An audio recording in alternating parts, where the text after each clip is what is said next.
Okay, I am online. My name is Evil Machine, and I'm a simple bot playing indie games. And today I'm diving back into Roadwarden. This is a text RPG type of choose your own adventure. And I played it before. It was one of the first games that I streamed a little bit more than a year ago. And I really enjoyed it. I still think about this game once in a while, and I did not get a happy ending in this game. It wasn't a tragic ending, it was just a little bit sad. And I want to play this game again because I really enjoyed it. I want to give it another try. Maybe I can be a better Roadwarden this time. So let's go for a new game. Everyone knows to stay away from the wilderness. Most people would never risk a lonely journey. Roadwardens not only accept this struggle, they embrace it. They deliver messages, assist merchants, burn human corpses, and, if possible, get rid of the beasts and highwaymen. They live on the road, die young, or retire early. It's a dangerous job, but a respectful one. A respectable one. And it pays well. I leave the safety of the city walls. Also, another reason why I wanted to replay this one is because last September they did a final big update in this game. I think it's the final tweak before they move on to other games. Casual, standard, restrictive. I played standard. Don't want to play casual. I want to have some goals, but restrictive, nah, I'm not in a rush. Although, oh no, wait.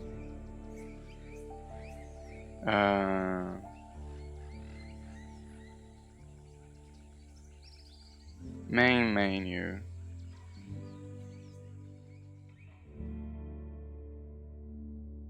Switch to advanced options. What's this? Can choose the number of days. Increase nighttime damage. Bonus healing potion at start. Coins at start. Skip the prologue tutorial. Yeah, I don't need the prologue. Okay. I already played this game once, so... Folks call you by... Evil. You follow...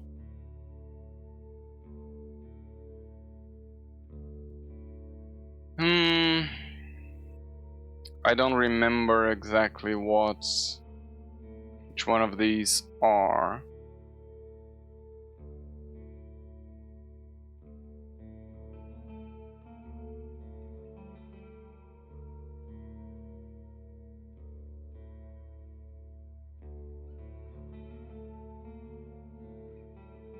United Church.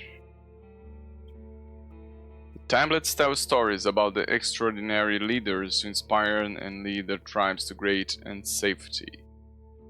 They are warriors, blacksmiths, and builders. The United Church is the largest, the richest, and the most unified organization in the North. Claims to reflect the image of a deer, the greatest leaders of the North. Order of Truth.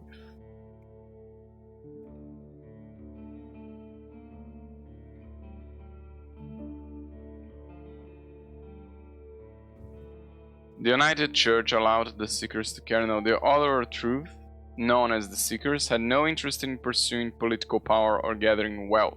Instead of creating hierarchies of priests and priestesses, They invite anyone ready to abandon their personal possessions, to live in small communities focused on gathering knowledge, creating and copying handwritten books.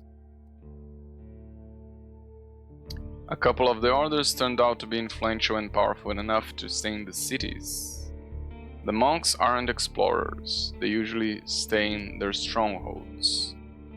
The Seekers portray nature as a mysterious force, a realm where the ancient heroes were illuminated by the right, or understood the secrets of life and magic. Fellowships. Fellowships, or the eremites, are present in the villages, especially those that are not too fond of the United Church and decided to cut any ties to the city. They are in no way a unified organization, as each one of them holds a different set of beliefs. They seek freedom in all forms. I'm gonna go with the Order of Truth.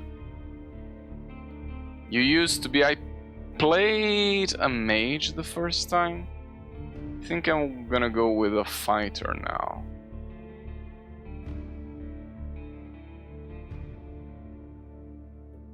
No, what I'm looking for... There is an explanation of differences between...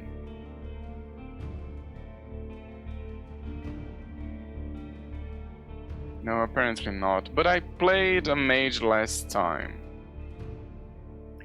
Kali, hi, welcome in. How are you doing? Yes, Roadwarden. I wanted to play this game again. I really enjoyed it playing the first time, and I did not get a very good ending. I survived, but things were quite bad, so I want to give it another try now. And I'm gonna go with a fighter.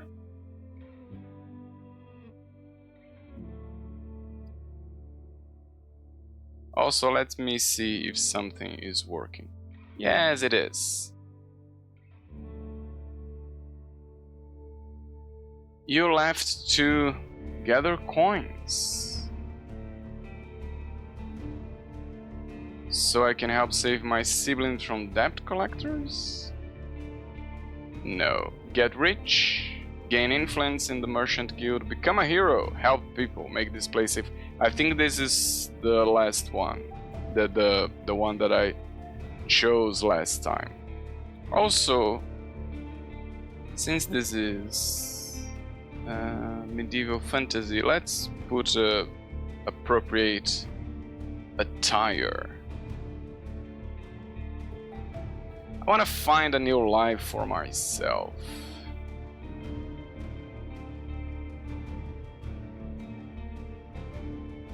Your horse is called... Okay, last time I named the horse after the horse from Neverending Story, which was a terrible idea. Anyone that's seen the movie, I only seen the movie, I have not read the book, knows the fate of that horse. So now, what should I name my horse this time?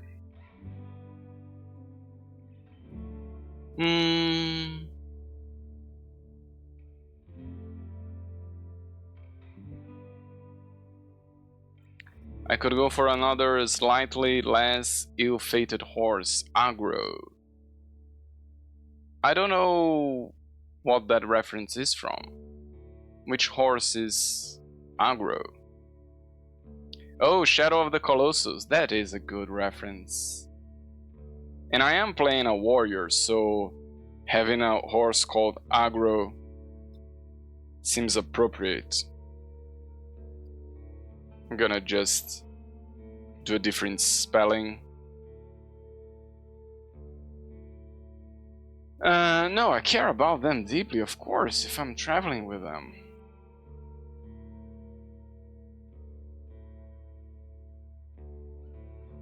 Oh, I clicked on skip the tutorial. because I played this game once, and apparently skip the tutorial meant go straight to the camp. No introduction. Okay. So I'm in the camp at the beginning of the map right here. And I'm already talking with Tulia, who is in charge of the camp. Yeah, it is a little bit awkward because they don't even describe Tulia, and I think, if I remember correctly, there were 2 other guards here. So a little bit of an introduction would have been nice. Even though I do remember that's who Tulia is and the other. I don't remember if there's 2 or just 1 other guard here. But let's see, we are talking with Tulia. We helped each other and I asked her about everything I could. I still could learn more from her, but she offered me some help. She was relieved to see me gone. Oh, skipping... Is this correct? It's skipping right to the end of Tulia's conversation.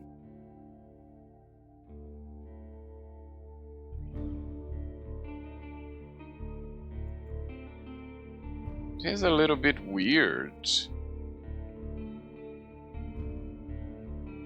But okay, I'm gonna roll with it.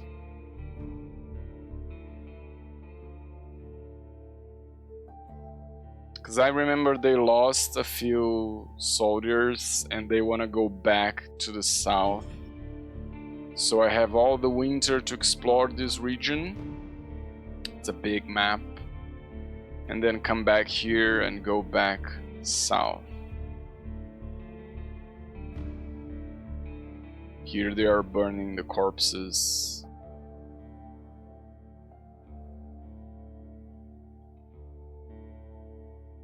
I could still learn more from her, yes, just to remind myself. Wait, what? Once you face the griffins, okay, this game is glitched. Something happened here. It's jumping to random places in the game? What the hell? I'm gonna close and restart the game. Because this is weird.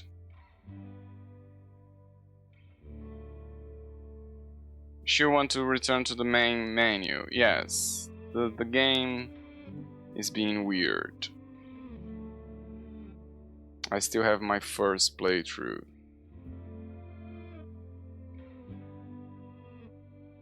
Let's try again.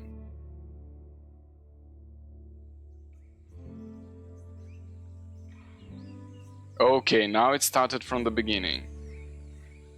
Okay, so do not choose skip tutorial, because apparently skip tutorial breaks the game.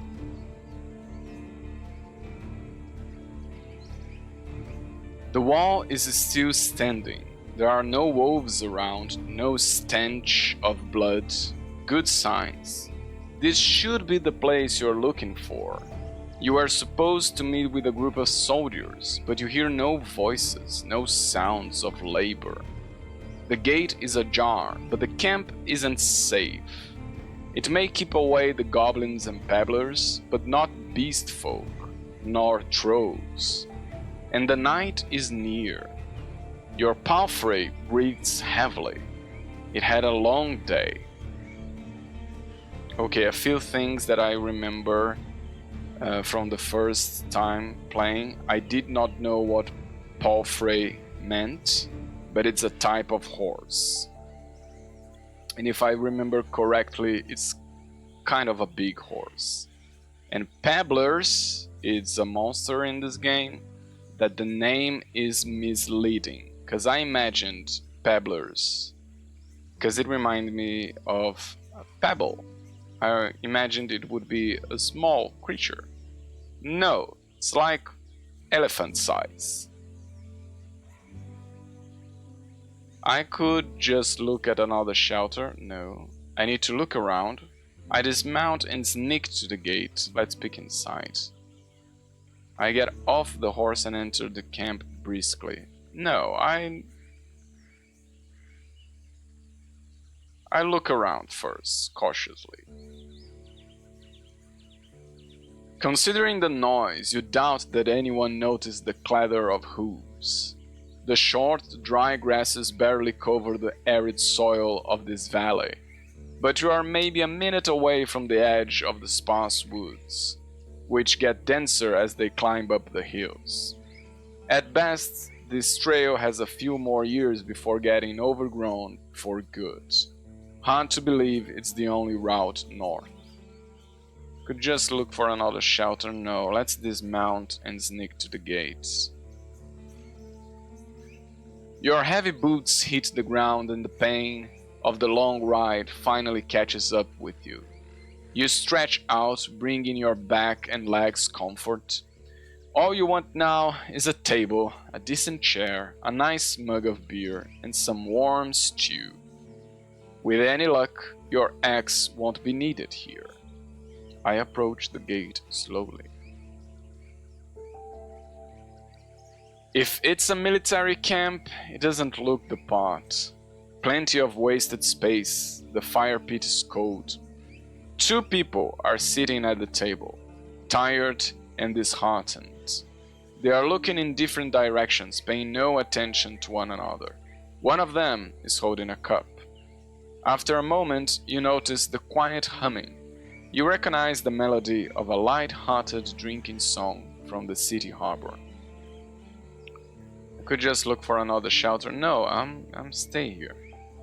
They don't look like much of a threat. I can enter. It takes them a few breaths to glance in your direction. The first person greets you with a wave of his hand. There are bags under his eyes. His beard is messy. Despite his simple shirt, he is wearing durable, decent boots, a mace with a head covered in iron at his side, but he doesn't reach for it.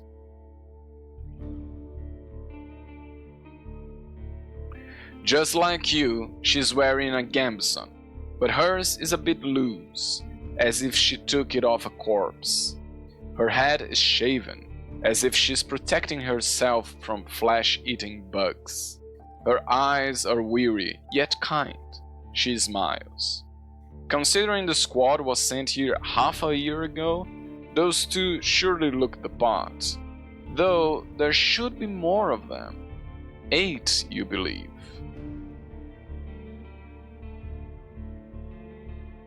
They don't seem to be engaging. So I will ask first, instead of letting them speak first. You wonder how to phrase your question. Friendly, playful, distanced, intimidating, and vulnerable. Friendly. I was hoping to meet with your lieutenant. Could we talk for a bit? The woman lets out a loud sigh, dusts off her gambeson, and steps towards you. She pays little attention to the sword at her side. We mostly definitely can, you and I, though holding this rank is still somewhat new to me. Are you a messenger? Did you lose your mount? She observes you with curiosity. Or are you looking for help?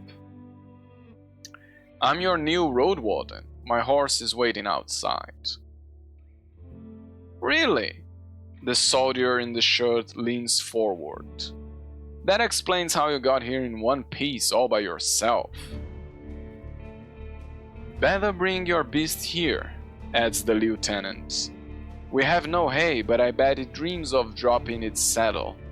A long pause. I'm Tulia, by the way. She reaches out her hand. I shake her hands.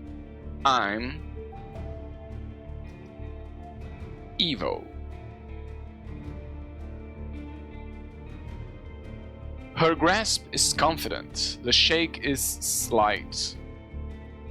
Just keep your horse away from the tents. She steps away. We don't need to smell its dung. There's this one issue. The soldier in the shirt also rises to his feet.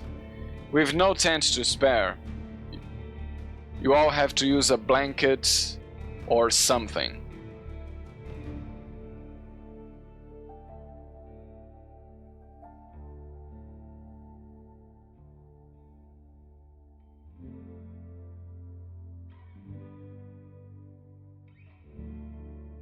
Her grasp is confident. Oh no, I already read that. No problem, I enjoy observing the star. I should get used to sleeping on the ground anyway. Yeah, I enjoy observing the stars. You walk through the gate, your mount looks around and snorts anxiously. Not many humans could ride a horse. It's not only taller than you, but also bulky. As heavy as it is strong. You can get in the saddle within a single breath, but most people wouldn't know where to even begin. For every side is a wall of flesh. Horses were brought to the Dragonwoods from the conquests in the south. They can trot for a long time, but won't outrun some of the local monsters. Your palfrey needs you to survive, but without it, you too would be lost. As my only companion here, I want it to feel at ease. I don't care how it feels. I do care how it feels. It takes a few steps toward you, scolding you with another snort. You scratch the bottom of its neck with strength and confidence, just the way it likes it. Humans see useful animals and even pets as monsters in disguise. Getting emotionally attached to them is believed to lead humans to their doom. But you know that horses need companionship. Well, not only horses. I speak to it gently and lead it to the camp. You end up next to the fire pit. Removing the saddle makes the horse nicker with relief. You take a couple of minutes to examine its back, just in case. While the riding equipment is not that heavy for such a strong animal, with enough time, it starts to chafe. You wish it had something better to eat than this shabby grass. You should look for an inn. I need to unpack. You haven't brought that many things, and you lost one of the sacks while fleeing the Crimson Corpse Eaters. Worst of all, you have no rope left, but maybe the soldiers could share one. Shouldn't cost more than a dragon bone. Aside from the travel set, you own a few valuable possessions. Possessions? I never know how to pronounce that word correctly. Essential to your trade. Fighter. I spent my savings on decent combat equipment. I have a fine gamson. So I'm gonna go with fighter. Scholar. I carry writing instruments and alchemical ingredients. No.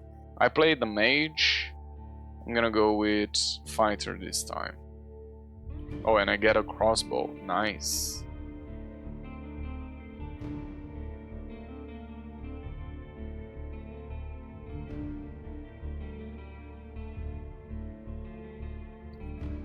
You unpack and inspect your belongings. Your water skin isn't pierced.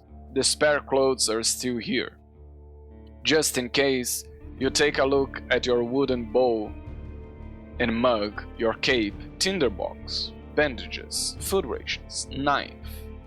Nothing special or too cumbersome. From time to time, your routine helps you avoid mistakes, but this doesn't make it any more exciting. I return to the soldiers. They are at the table again, observing your beast and chatting between themselves. Your stomach growls at the sight of them eating out of wooden bowls. One more bowl was put at a previously unused end of the table. You can sit down on a tree log. I join them and take a look at the meal. I thank them for the meal, but I don't want to eat with them. No, that's rude. Completely ignore the meal. No, I want to eat. It's cold gruel. The meal eaten in times of hardship. This specific bowl is filled with water, hog millet, some strange-looking cereals, and blueberries. Welcoming you with a meal, even a humble one, is beyond their duty. Soldiers live with and for their companions, constantly on the move from one part of the realm to another, making sacrifices to protect their group as they face dozens of hideous creatures. Their lives are filled with discipline, hardship, and camaraderie. Roadwardens, on the other hand, learn how to work by themselves. They seldom engage in open combat, patrolling the same roads for years. They help the settlements stay in touch, but also maintain commerce, settle down, forge friendships. When there are no laws to follow, they use their own judgments. Different responsibilities, different lifestyles. I eat quickly, not focusing on the taste, then I speak with Tulia.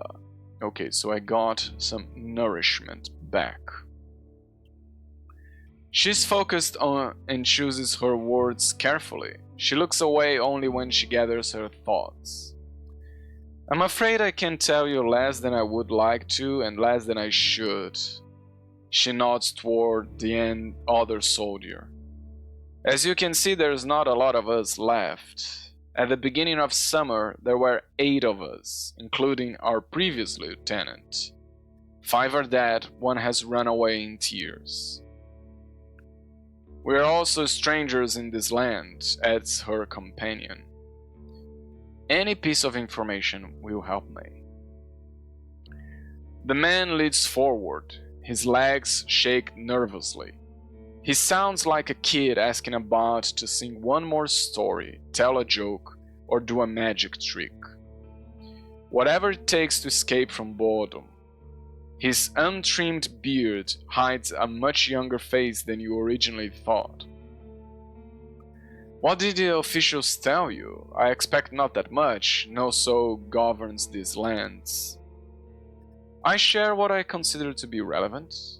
What I've discussed with the officials should stay between me and them. Oh no, I'm gonna share, why not? I'm friendly. You tell the soldiers how little guidance you've received. Since this area is too far away from Hovlavan to keep it under control, you were warned that it's untamed and unknown. Who knows how many villages, bandits, or monsters may be found in these unmapped hills and forests. From time to time, new people come here to look for boundless opportunities. Most of them never return. Do they turn into walking corpses, or find what they are looking for? No soul could tell me, so I was looking for your guidance. The lieutenant drinks from her cup and crosses her legs, ankle on knee. Seeing her chair makes you doubt she'll ever find a comfortable position. Where should we start? What should I know about the peninsula? Any ideas of the previous? I lost my rope. What happened to your squad? I think that's the first question. The man shrugs. Bandits happened, and monsters. A strong band, though, his companion chips in. When we got to the peninsula in spring, we saw some people living in this camp. The lieutenant decided to avoid it and look for an inn. We had to travel through the night for a bit. The bearded soldier scoffs and crosses his arms, but she carries on. If he had decided otherwise, we would all have died that day. The innkeeper explained that the camp is a trap, that the armed ones pretended to be soldiers, stayed there a night, lose everything you have. Sounds like slave hunters.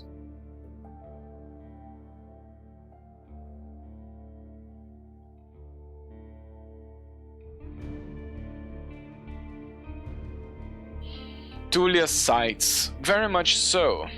They killed some and took others away, who knows where. They were letting the northerners go, hoping to avoid the wrath.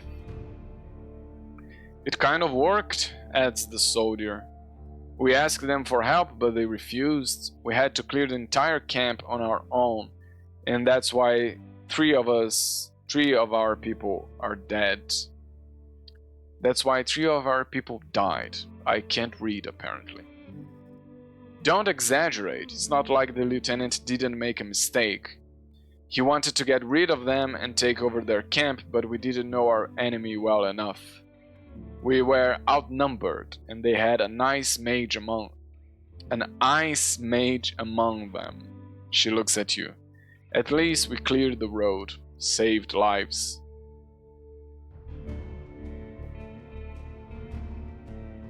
You mentioned monsters as well. Nothing that would surprise you. Those of us who survived the skirmish were young, too inexperienced to spend a summer in this place without a good leader, and they didn't trust me. One of them got caught by a treant?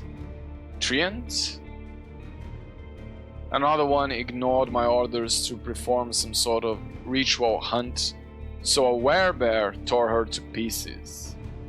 The last one tried to act tough, didn't tell us that he had cut his hand while cleaning his gambeson. She lets out a ghastly chuckle.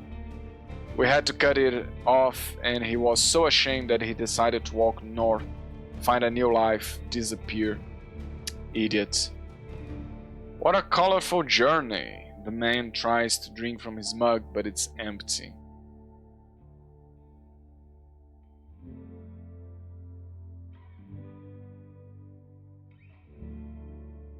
You made this place safer. Barely. Tulia seems tired, and who knows if it was worth the lives and effort. Okay, what next?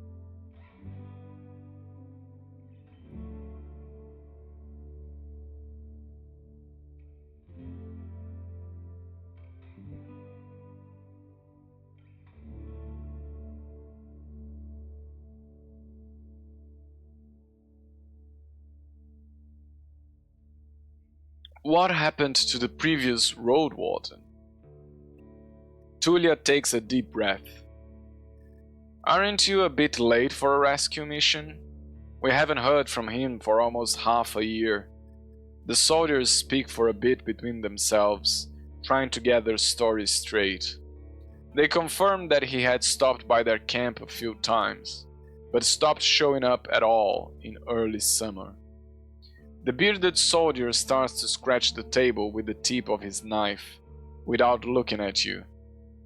I don't remember his voice, always busy, drowning in things to take care of.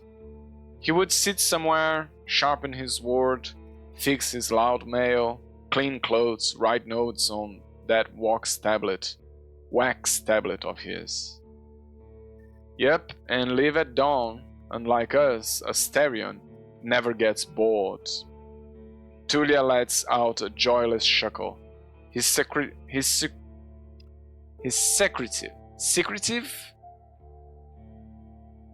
But some of the locals speak about him warmly. Maybe he just doesn't like us. Sound like you're not sure if he's dead or not. If anyone knows, they won't tell us. Maybe someone is keeping him in a basement. The man carves with passion. We haven't seen him or his Saurian. Something ate him, I bet. The officials have hired you, right? They don't expect him to return. Richer Roadwardens often use 4-legged, meat-eating Saurians as their mounts. They have to be tamed and trained since they're hatching, but unlike horses, can easily defend themselves from many monsters. At least your palfrey is fast and reliable, and won't suddenly sink its teeth into an innocent passerby.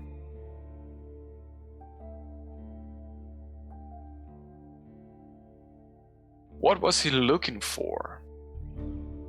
Neither one of us had any insight into his dealings, says Tulia. My predecessor left me no clues. We also took a look at Asterian stuff. Wait. She raises her open palm. I almost forgot. She stands up and heads to a nearby tent. He has kids in a village near Hovlavan. I was planning to take all his things there. A pouch, a second spear, a decent bow, some potions, quite a treasure. She glances at you. But I would much prefer to bring them the truth about their father. So you want me to find out what happened? Here's the catch. She dusts off the hilt of her sword. We've hired a messaging to ask the commanders for further orders. Since she hasn't returned and you know nothing about her, she either ran away or something happened to her. She sighs with resignation. We are meant to stay here until fall. What do you think? Come see us, tell us what you've learned about the man, and we'll get back to Hovlavan together? You think about your real mission. You were planning to return to Hovlavan in the early fall anyway. If he's alive, I don't think he's going to be happy about me taking away all his possessions. True, but he's considered dead. I doubt he'd begrudge you anything. And who knows, you may just find his shell lying on the roadside tomorrow. He wears mail, uses a spear mostly, maybe 5 feet tall but stout, long red beard, short hair, pale face, rarely smiles. She glances at her companion, but after he adds nothing, she sits down and stretches out her legs. So find out what happened to him. Dead, alive, left. Just let me know. Okay, so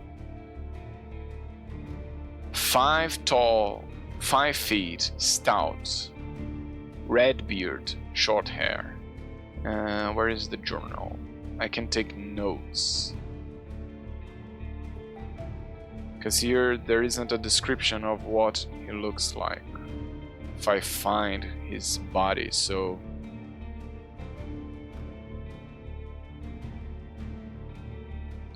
Oh, I still have notes left from the previous game.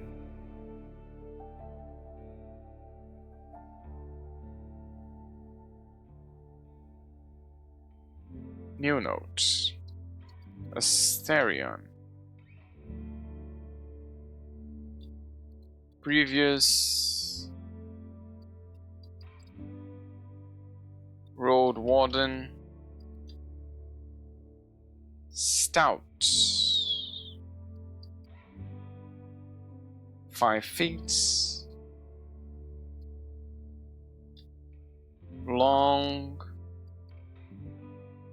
Red beard, short hair.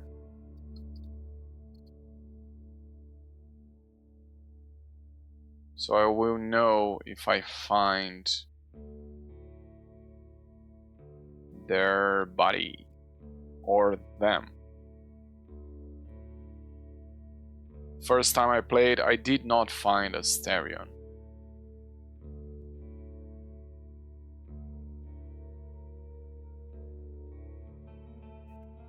What about the peninsula? I'll tell you what I know, and you'll be the judge, says the lieutenant. How long did it take you to get here from the city? On a decent palfrey, I'd guess it would be 3-4 days? When you confirm, she continues. From here, you can reach the coast in about a day, as long as you don't make any stops. Do you know the situation? Why no ships can get here? You nod. The sea route allows Hovlavan officials to keep in touch with the coastal villages, collect taxes, move the soldiers, collect lumber, deliver tools.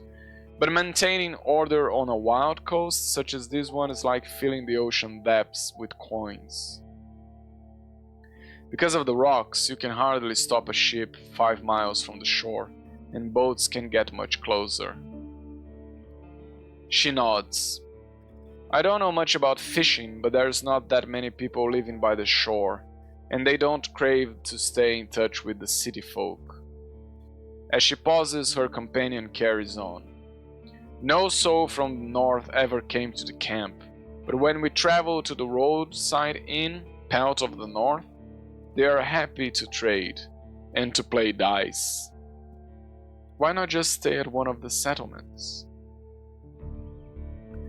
The man clears his throat. I mean, you know, we are to guard this road, this camp is our post, and, well, he turns toward Tulia. She lowers her voice. Don't take it the wrong way, Evo, but are you a devout soul? Like most city folk, I believe that people should unite their strength to overcome the threats of nature and dark magic. Everyone will be judged for both good and evil deeds. I don't want to be the United Church. For many years I supported a monastery that does its best to advance mankind's spiritual growth, artistry, herbalist, and magical research. I follow the teachings of an order of truth.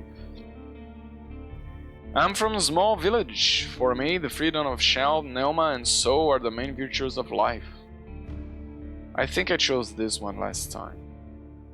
I have a strong connection to the nature and spirits and follow the path of my ancestors. I'm gonna go with the Order of Truth, because I kind of liked their description.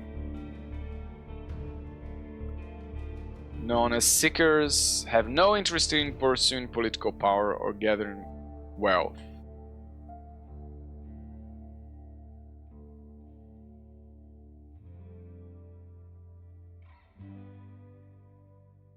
So, an Order of Truth. Oh, I see. She hesitantly looks away. I don't know much about the River of Fate, but I'm sure we are not that different. I'm a Unite myself, she says with a sort of pride in her voice, so she follows the United Church. Okay, maybe just explain what you were thinking of. The people here are disquieting. Every few words, she taps the table with her finger. Their traditions won't help them negotiate with the officials. Here, she starts to draw lines with her index finger, as if she's pointing at an invisible map. The peninsula is connected with roads like a big circle. In the northwest, you'll find a weird village at a bog. It's not exactly pagan, I don't think. It even has a priest who claims to be an eremite. You nod. She means a fellowship. They do crazy shit, her companion chips in. They use the dead to cut down trees and dig in soil. Once I saw it, I begged to never return there. You've heard tales such of this one since you were a child. If an isolated settlement manages to survive without a city's influence, its custom and traditions grow more and more alien. Every generation learns how to adapt to the dangerous conditions they have to deal with, and the rustic pagan traditions muddy their river of faith. The United Church often warns its members about the crazy druids, necromancers, and blood mages. The bringers of doom, the traitors to mankind, to humankind. Were you able to speak with the necromancers? How about the East, any monsters?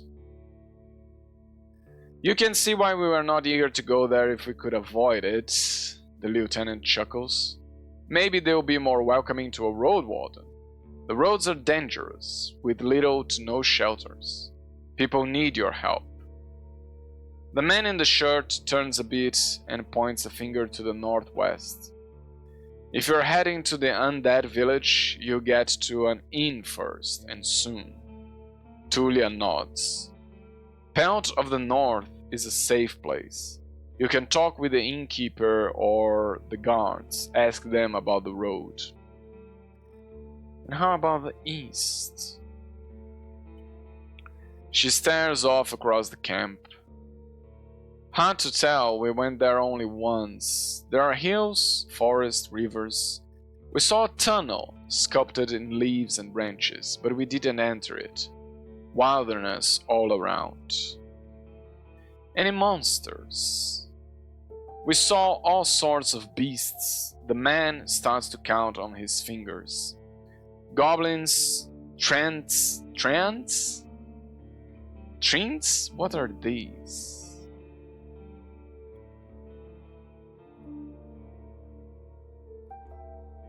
They are tall creatures with thick, hard skin and exceptional patience.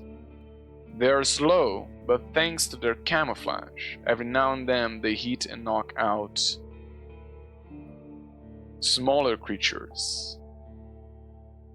Then devour them whole.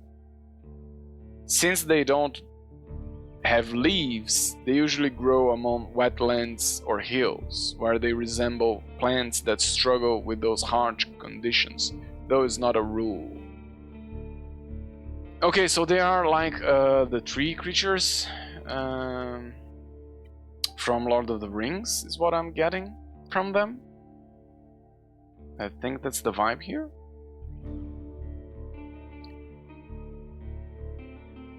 Large and small cats. We gotta pet them all. Maybe not the spiked boars. And maybe not the goblins. But surely the cats. Some could catch up with most mounts. Tulia glances at her companion. Though a palfrey should be fine. The trees are so tall that the flying creatures keep to the coast and mountains. There's not that many humans around, and the animals are busy fighting among themselves. They fight more for food than territory. The soldier cracks his knuckles. Don't provoke them and ride fast, just count on luck. That's all I need to know for now. She nods. I'm afraid we can't do more for you. What about a rope? You are in luck. She heads toward one of the crates and moves aside a large linen sack, revealing a rope. She brings it back and nonchalantly sits down on her chair. Take it. I was planning to leave it behind. A fine rope.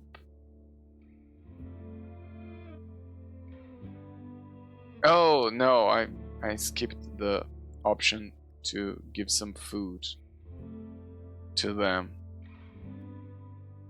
How did you become a lieutenant? I already know that. The previous one died. What was your squad's mission? The lieutenant looks into your eyes. You know, the usual. Making the roads safe, keeping people alive. I explained that it may be important for me to know what they had tried to accomplish. Can't really tell you. You sense no hesitation. Do you have any other questions?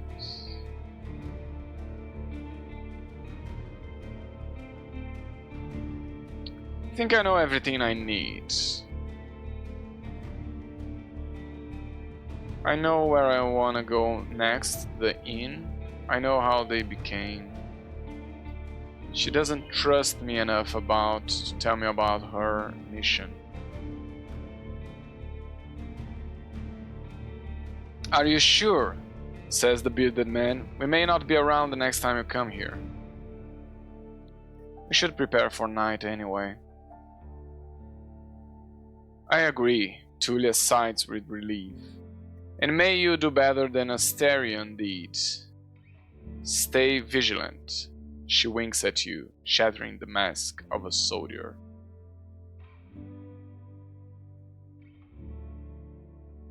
Thank you for your help. One more thing, if I can. The bearded man approaches you. Can you take the first watch? Splitting time between 3 people makes a great difference. You think for a moment. To fully rest, you need a good sleep. They gave me food. My vitality is high. Yeah, I'll take first watch. Fabulous, he pats your shoulder. It should be calm, at least before midnight. Wake me up in a few hours, or even earlier if anything happens. I nod. You go to the barrel, splash water on your face, which makes you even more aware of how much you need a bath. After the night, it will only get worse. Your horse is already napping, still too anxious to lay down. Can they nap standing up? I don't know enough about horses. Can they sleep standing up?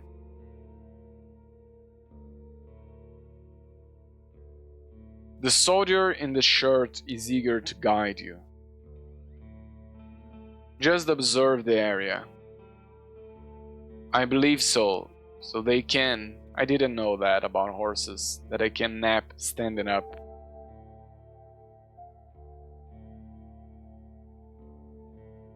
Just observe the area. There's plenty of griffins around, though they won't try to jump over the palisade. Palisade? There are still a few words, even though I played this game before. There's still a few words that I'm not sure about. Probably. Better watch out for the apes. They climb up and carry out any food they can find. And there's this one really loud elk that keeps smelling the wall, though it has never tried to get in. He points at a gate. The lieutenant and I will block the entrances. They are quite heavy, so if anyone comes here looking for shelter, better call us to help you out. And if this someone is being chased by wolves or anything, better throw them the rope instead. He scratches his head. If it gets cold, feel free to make a fire, and the best place is on the watchtower. You may want to put a blanket there or something. The watchtower, I'm assuming is this over here. He gives you a long, puzzled look. Oh, here! He points at a pile of crates.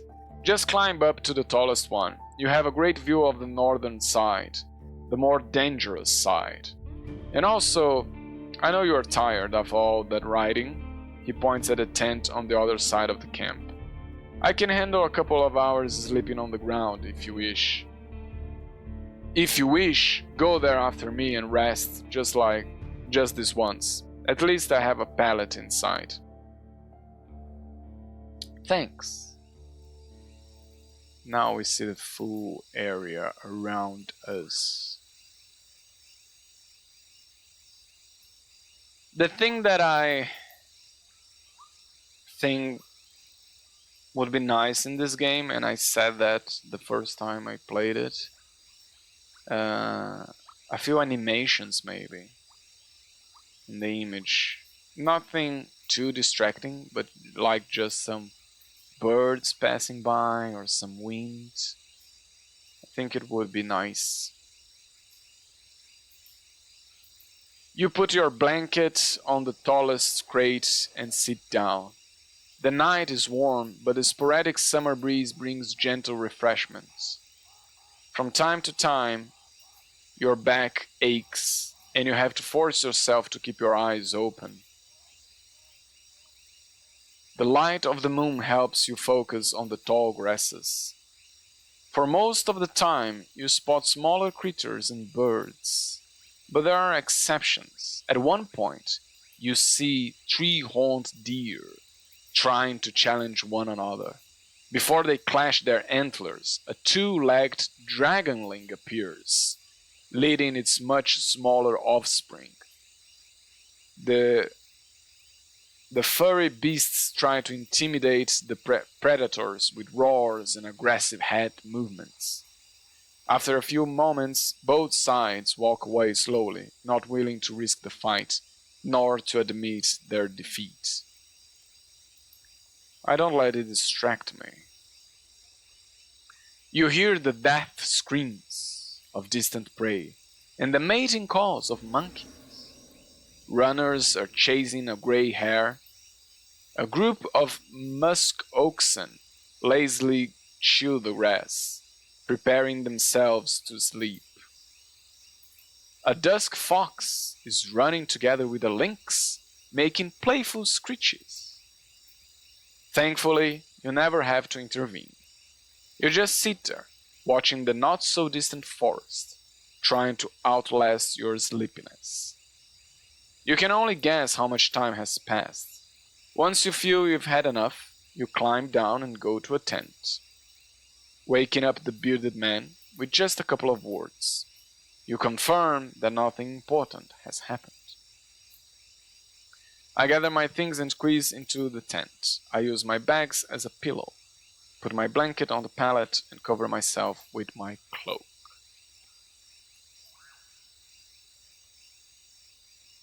Sleeping in a tent is not the stuff of dreams, but is a much welcomed rest. The pallet keeps the cold soil away.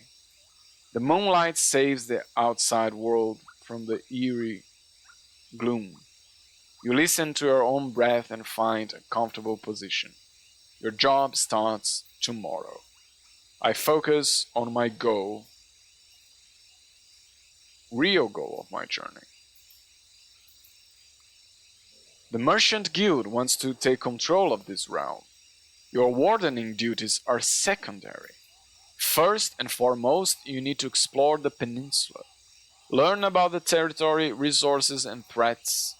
Get to know the locals, and if you can, convince them to consider negotiations with Howler. Could the tribes resist the soldiers, or be a threat to the priests of the United Church? Are there any forbidden practices that need to be eradicated, such as blood magic, necromancy, robbery, or slavery? Well, we already know there are slave traders here, and necromants, so yeah.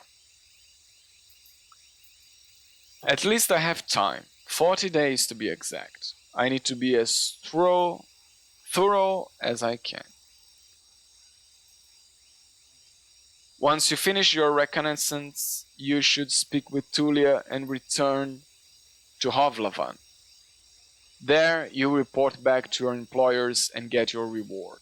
In the meantime, you have your own goal to pursue. I need to find a new life for myself. I have a difficult past and I want it to be forgotten. I just want to help people, make this region safer for the locals and the newcomers alike. I want to be remembered as the soul who brought peace and order to this realm. If I gather enough connections among the local leaders, I'll use them to become a major player in the Merchant Guild. I need to get some extra coins so I can retire early. I need to gather some extra coins so I can save my siblings from debt collectors. I think I was very altruistic last time and said I just wanted to help people, so I'm not gonna choose this one this time. Maybe. I don't want to be part of the Merchant Guilds. Retire? I went with New Life on the aborted tutorial free. That's right. I've forgotten that. Oh, no. There's talking about large and small cats. There's one cat on my desktop right now. Looking around. Just don't step on the keyboard. So let's go with the I need to find a new life for myself.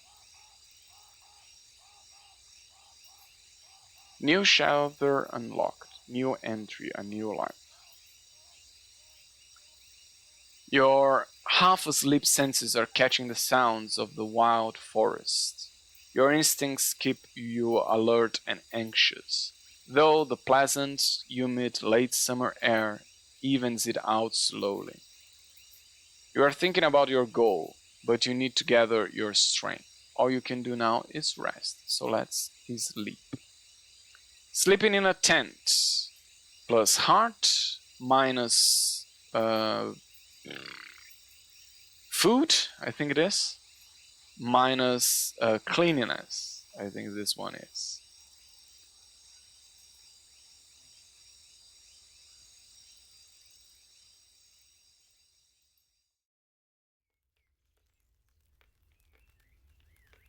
Okay, I'm gonna use this little change of day to check if the cats have food and also to hydrate because there's a lot of reading and talking in this game. So be right back.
Okay, it was just a quick break to catch up.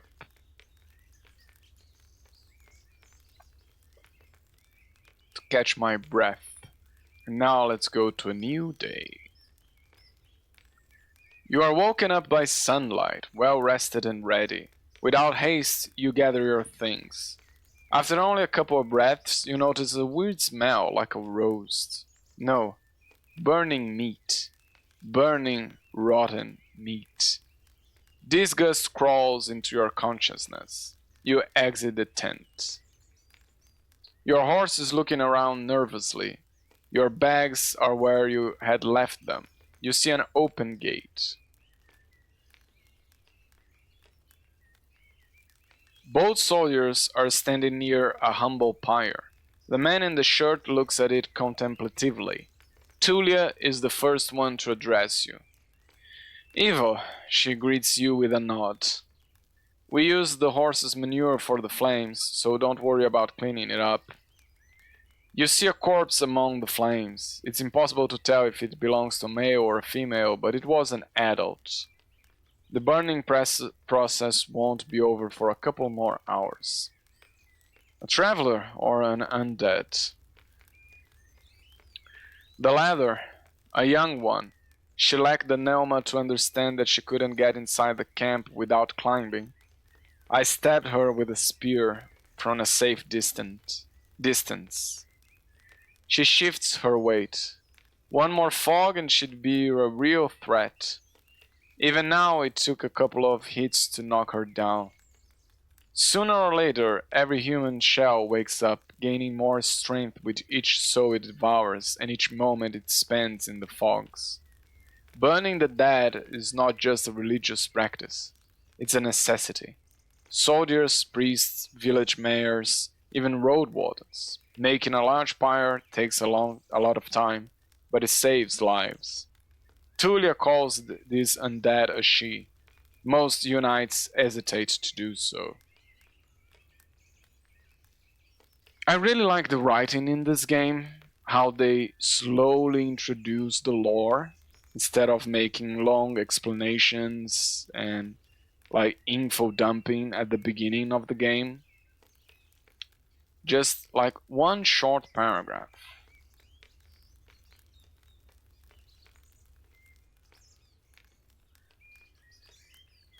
Running away from the Rick, huh? I don't blame you. She walks with you for a few steps. Find us here if you need us, or if you learn what happened to Asterion. There's enough ground here for you to rest. Safe travels. These words make you stop. An old farewell, mocked in a number of songs and tales, but yet you hear no scorn in Tullia's voice. You wonder how many acts of kindness like this one you are going to experience in the days to follow. She returns to the pyre. I prepare myself for the journey. You somehow miss the fact that your mount is already settled and warmed up. You double-check the equipment, but you don't need to fix anything. The soldiers were diligent. Normally, preparing any palfrey for a long journey takes a lot of time. You put on your gambeson and make sure that your axe is tightly attached to your belt. Then get in the saddle. The palfrey nickers ready to leave. It's time for you to get to the crossroads, north from here. Let's travel, let's explore this map.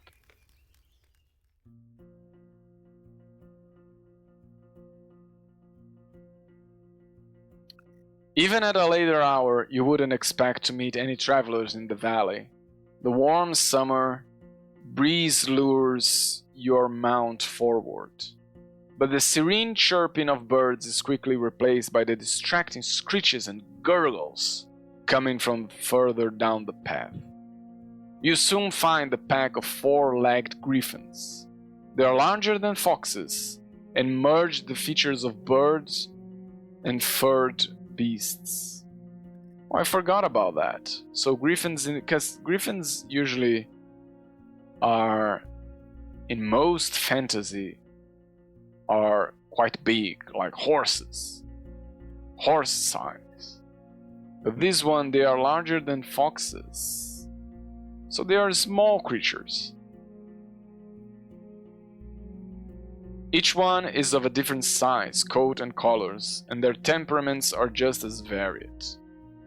Their fronts are covered with vivid feathers, while their rears have darker fur. Their wings are massive, making them impressive jumpers, but they are too heavy to fly. So, somehow that description reminds me of, well, dodos. Like they're cute little animals. They can't fly. But these griffins at least seems to be aggressive. About 24 beasts are, that's too many. Brawling and chasing each other around, blocking your path. I consider my options. There's too many to fight. You can't enter the forest blindly. If these or other creatures were to chase after you, the thicket would be disastrous for your horse. There are reasons why travelers stay as close to the main roads as possible, and why adventurers move in groups. Usually, the safest approach would be to stay where you are and just wait for the pack to get hungry. It may, however, take up to a couple of hours. You are thinking about your conversation with Tullia. You've got a lot to do, and time may be of essence. I take my axe and hurry the horse. If we ride fast enough, we should be fine. Should stay here. I grab my crossbow. A light hit should be enough to make them scatter. Okay, rush through them. Or shoot one of them. I feel like if I shoot one of them, I'm gonna angry them. And they're gonna come at me. But if I hurry, because they don't seem to have noticed me, I'm gonna take them by surprise.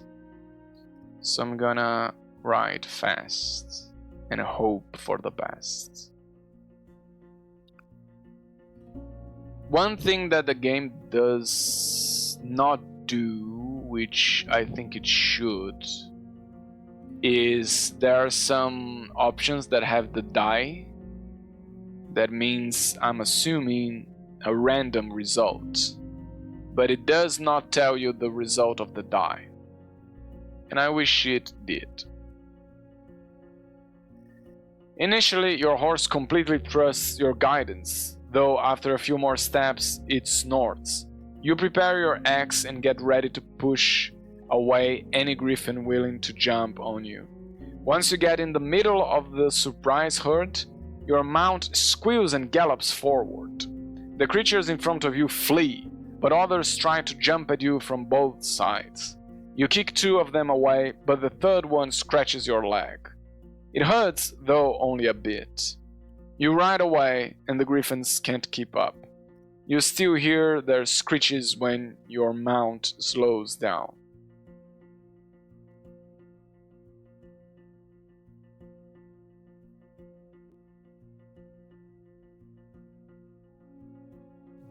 Not ideal, but okay. Can put some bandages when I get to a safe spot.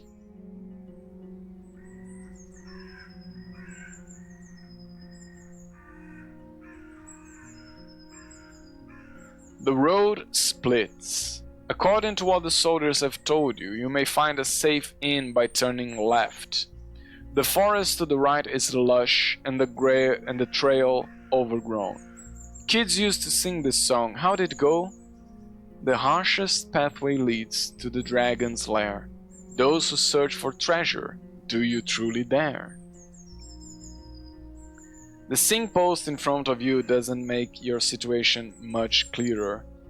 It was put here by someone who can't write, for folks who can't read. Covered in old red paint, it points east. Blood there, as people say. Danger to be found. There's not a soul to ask for guidance. What time of the day it is? So I'm not gonna go to the blood there. I'm gonna go the other direction, to the inn. Name of the horse. We went with Aggro. Aggro is peaceful as you stroke its mane. Maybe it can't help you choose a path, but you've spent many years together, happy to go on. It takes a couple of steps forward. You spot a few berry shrubs and wild cabbages, but they still need at least 2 weeks to gain maturity.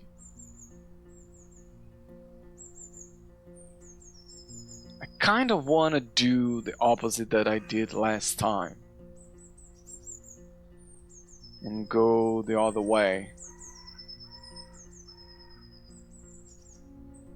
But I know this way is dangerous.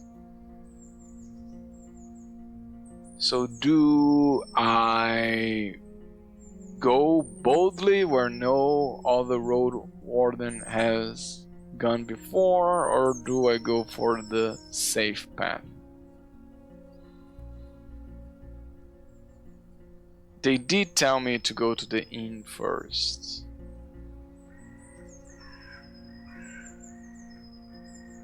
What are my quests?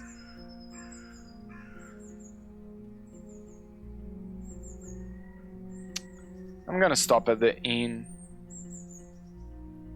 I do need nourishment and a bath. Yeah.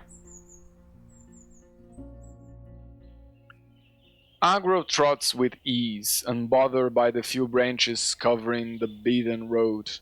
The bird songs and distant howls draw your attention to the forest, which gets sparser and brighter. You spot boars, roe deer, and saurians. The sight of a nearby wolf pack worries you, but once you push your hips forward and your palfrey enters a canter, the beasts don't even begin a pursuit. The speed alone will protect you from many dangers. You notice a stone tower taller than the trees.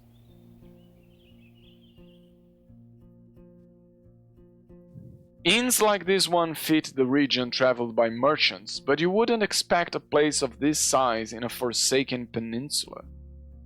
The stone and lumber must have been transported from far away, and the workers, guarded by expensive mercenaries, sure lived for many seasons in a primitive hamlet, subsisting on salted supplies.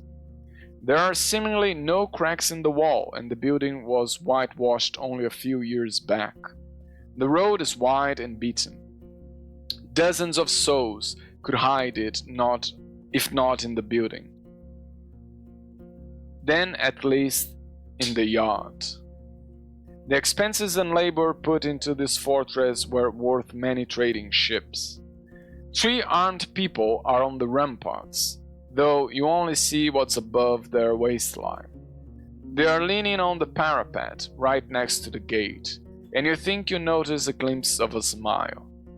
They wear gambesons, each one of them dyed differently, yellow, green, and lining gray. A woman in yellow armor leans forward. She has long, curly, disorderly red hair pointing in every direction. This combination of colors doesn't work at all. In the woods, one would have to shout to draw this much attention. There is still a fair distance between the two of you, but she speaks loudly. I haven't seen a horse for years now. I just said that it's weird to see such a loud jackass, huh? Her voice is young and strong, with an accent that reminds you of the villages spread around Hovlavan. But no jackass would wear a saddle, I'd say. She exchanges a few words with a male guard wearing green, giving you time to move closer.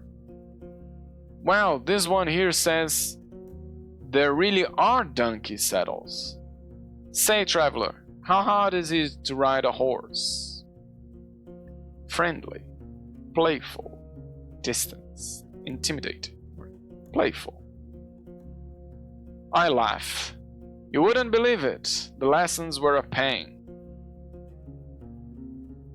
You get off your horse and imitate the silly walk from the day that followed your first long journey, when your whole shell was crying. You illustrate the pain as you move your hand from your back to hips, then thighs. In return, the gods tell you about the time when they had to carry their friend with beaten off legs, wow, for 3 days straight through the heart of the woods. Meanwhile, the other gods open the gate. That's a very different situation to compare to horse riding. Hey, I rode a horse and it was painful. Hey, I carried someone that lost their legs for 3 days. I don't think that really compares. You may be in a good mood, the woman in the yellow jacket smiles at you. But don't get so noisy when you talk to our boss. The man never smiles. He has the world's suffering sculpted on his face. She leads you under the roof, under which your palfrey can rest, tethered with a cord to a wooden post near some old hay. Once you are ready, go inside, speak with our boss. Maybe you are hungry? Yes, I am. My nourishment is low. The other guards take care of various chores. They pick at your mount every now and then as they are splitting firewood, cleaning their clothes, weeding the garden patches and moving chairs.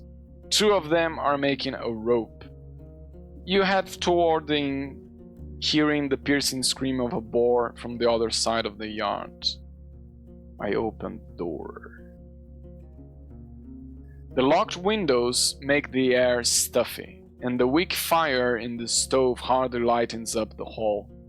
A muscular man is sweeping the floor near the stairs, but after he glances at you, he leans the broom against the wall and heads behind the counter.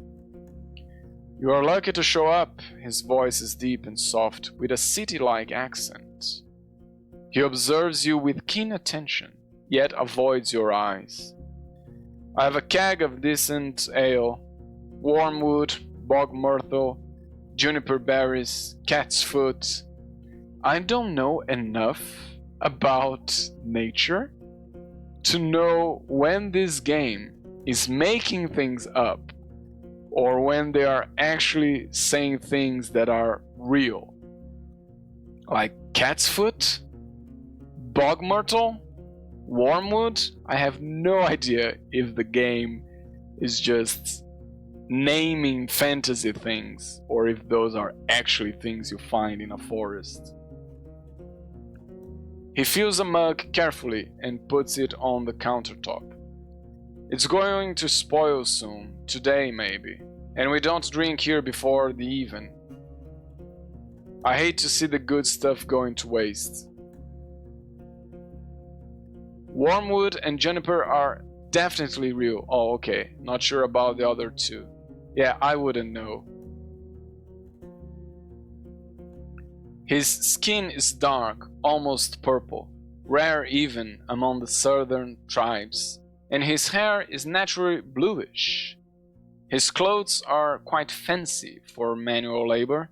The elegant tunic wouldn't stand out in the city square. The planks let out a creak after every step you make, so you slow down a bit. You could swear the innkeeper made little to no noise. Here you go, he pushes the mug forward. But just so you know, my Pelt of the North doesn't belong to Hovlavan. You can sleep on the floor if you wish so, but if you want a bed or a meal, you have to pay. We may have some leftovers from dinner, but I'd need to check. Blue and purple people. You forgot they had anime coloration among these folks. Yeah, I forgot that too.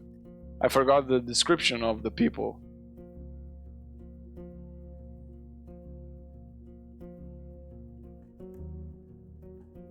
Let's see, how do we respond? Friendly, playful.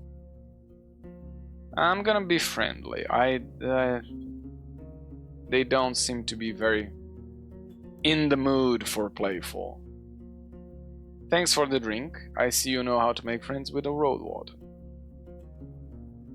He meets your eyes with a puzzled look, then grabs a wet cloth and starts wiping down the shelves. From time to time, your conversation is interrupted by splashes of dirty water in a wooden bucket. Well, nothing's truly free. I have worked for a soul of the road, but I don't need a new mouth to babble. He speaks slowly, yet audible. I value my time. You should value yours. I drink the ale. The dark room and wooden walls of the mug make the liquid look as brown as a chestnut. The lee in spring hits your nose, and the first sip is even too complex, too flavory. While the brewer has used fancy ingredients, the exotic licorice ruins the aftertaste. Now you know why there's so much left. Maybe it takes an acquired taste. The innkeeper nods. I was hoping to see someone willing to patrol the roads. Maybe you'll help me with a worrying thought I have. Which is?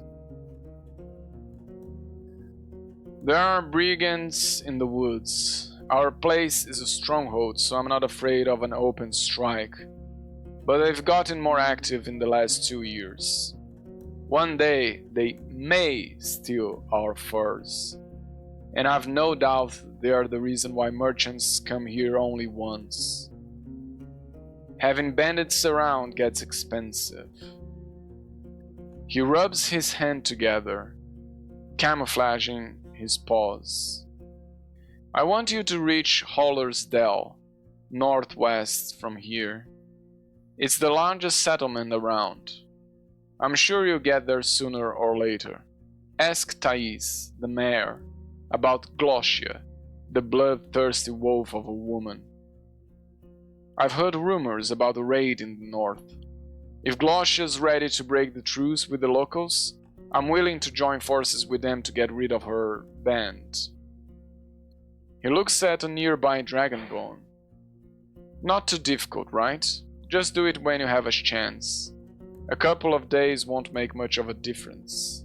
I'll pay you 2 coins when you get back with the news. Fine? I nod.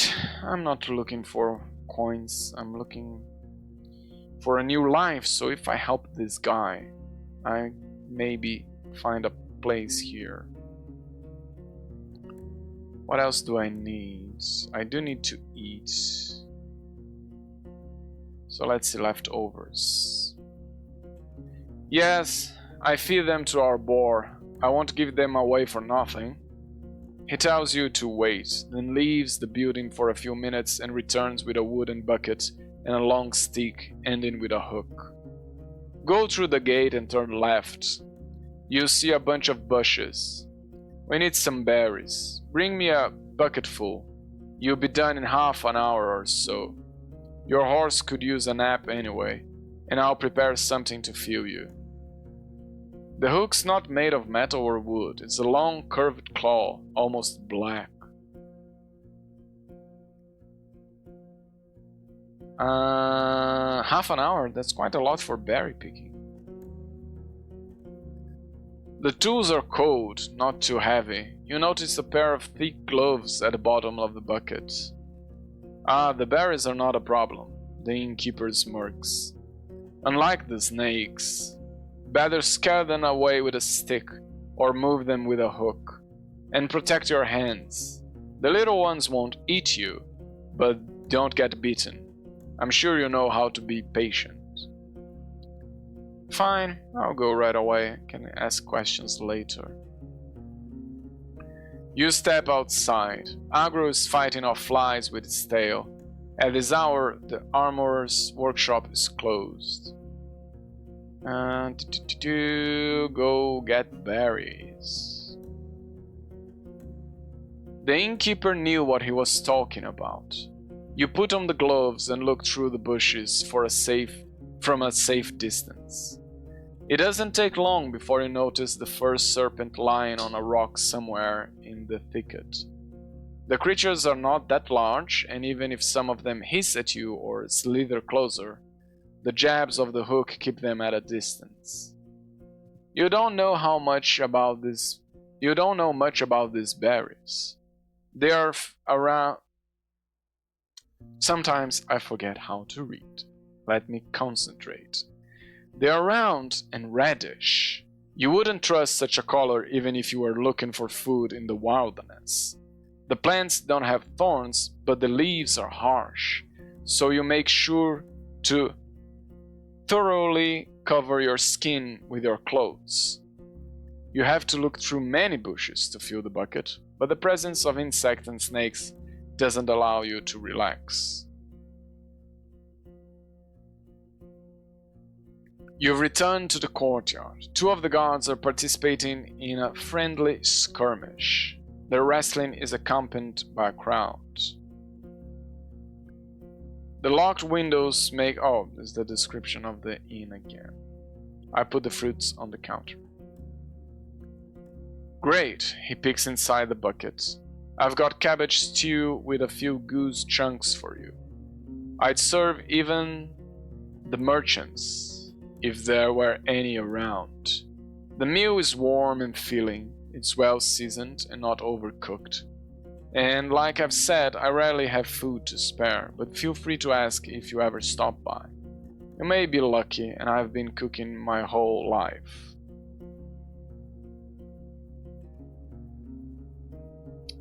Oh, welcome in, Princess Balance. Greetings, how am I doing? Thank you for following. Oh yeah, I found your account on Mastodon today. It is always nice to see other indie streamers.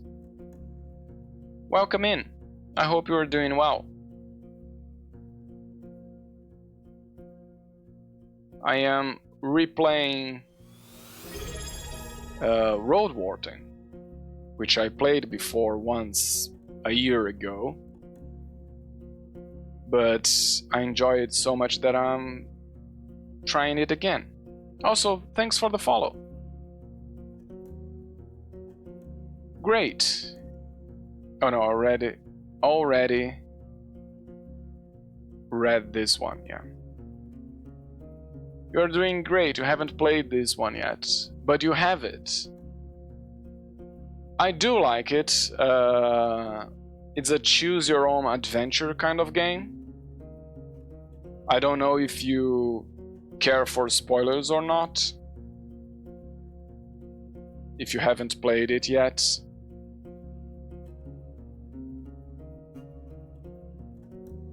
Let's say thanks. And how did that old hook of mine work out for you? I see you still have your hands. I gave him the hook. I like to buy it from you? No. I gave him back the hook, yes.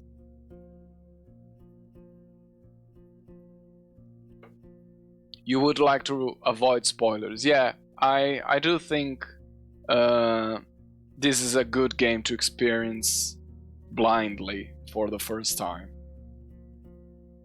So if you plan to play it, you might want to look away.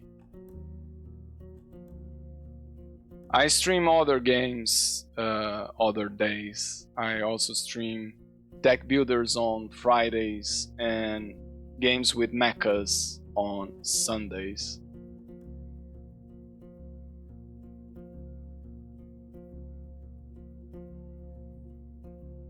You saw I was live, so you wanted to say hi. Well, thank you for stopping by.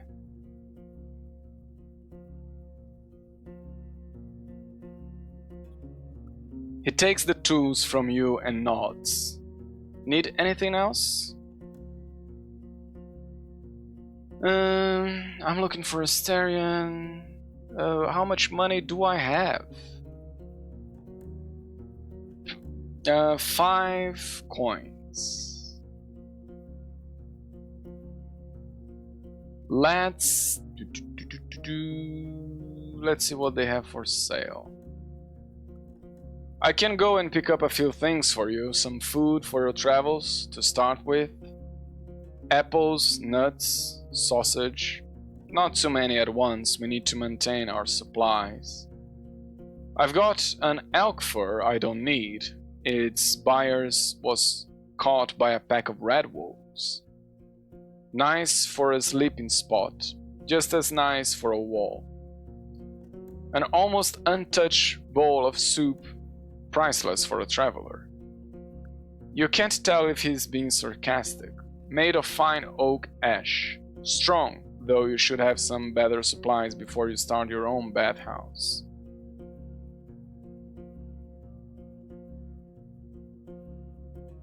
Oh, again, sometimes I forget how to read. I read a bowl of soup. I thought it was soup to eat. No, it's soap to bath with. After you mentioned you'd like something more useful on these roads, he looks down. I don't have any blades or armor to spare, but if you pay well, you can take one of our crossbows and a bunch of quarrels. A yew bow, wool cords, and the trigger needs just a little bit of oil. It's as good as you can get without soaking it in magic. Takes a bit of muscle to draw, but even a 16-year-old could handle it. I won't sell it cheap, but I'm ready to give a discount to a helpful ally. I don't have much to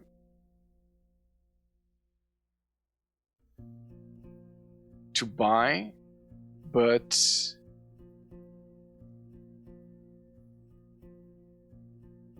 oh yes, the bowl of soap. I think there actually was a typo in an earlier patch where it really said soup.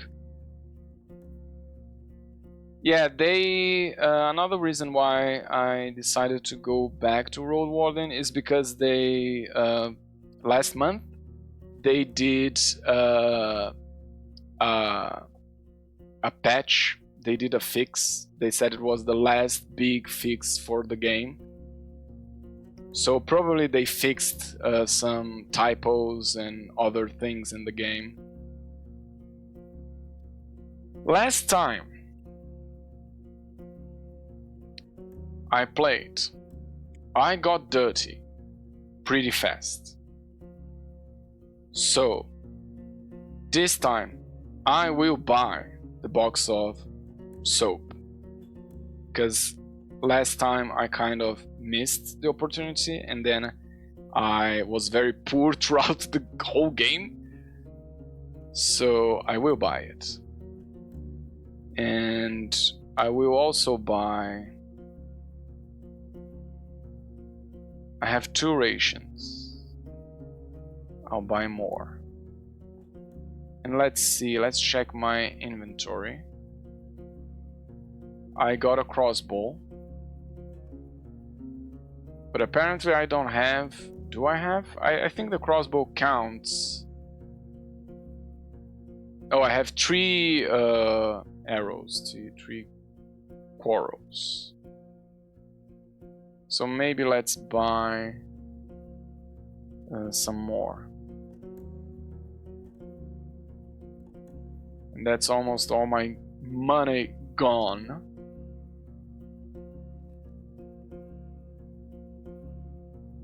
Do I have anything to buy, to sell to them?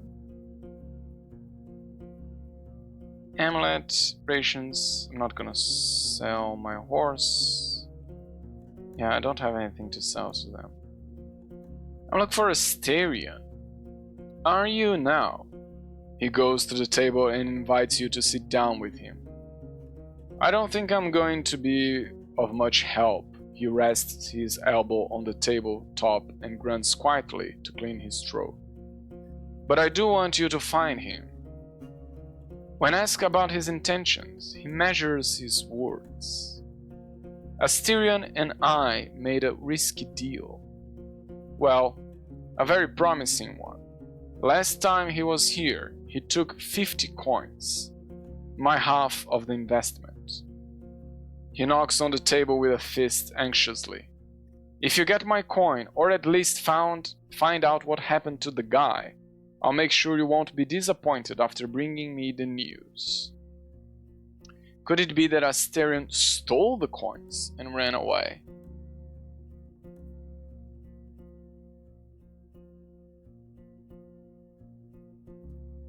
He looks at a window and starts to play with a shutter.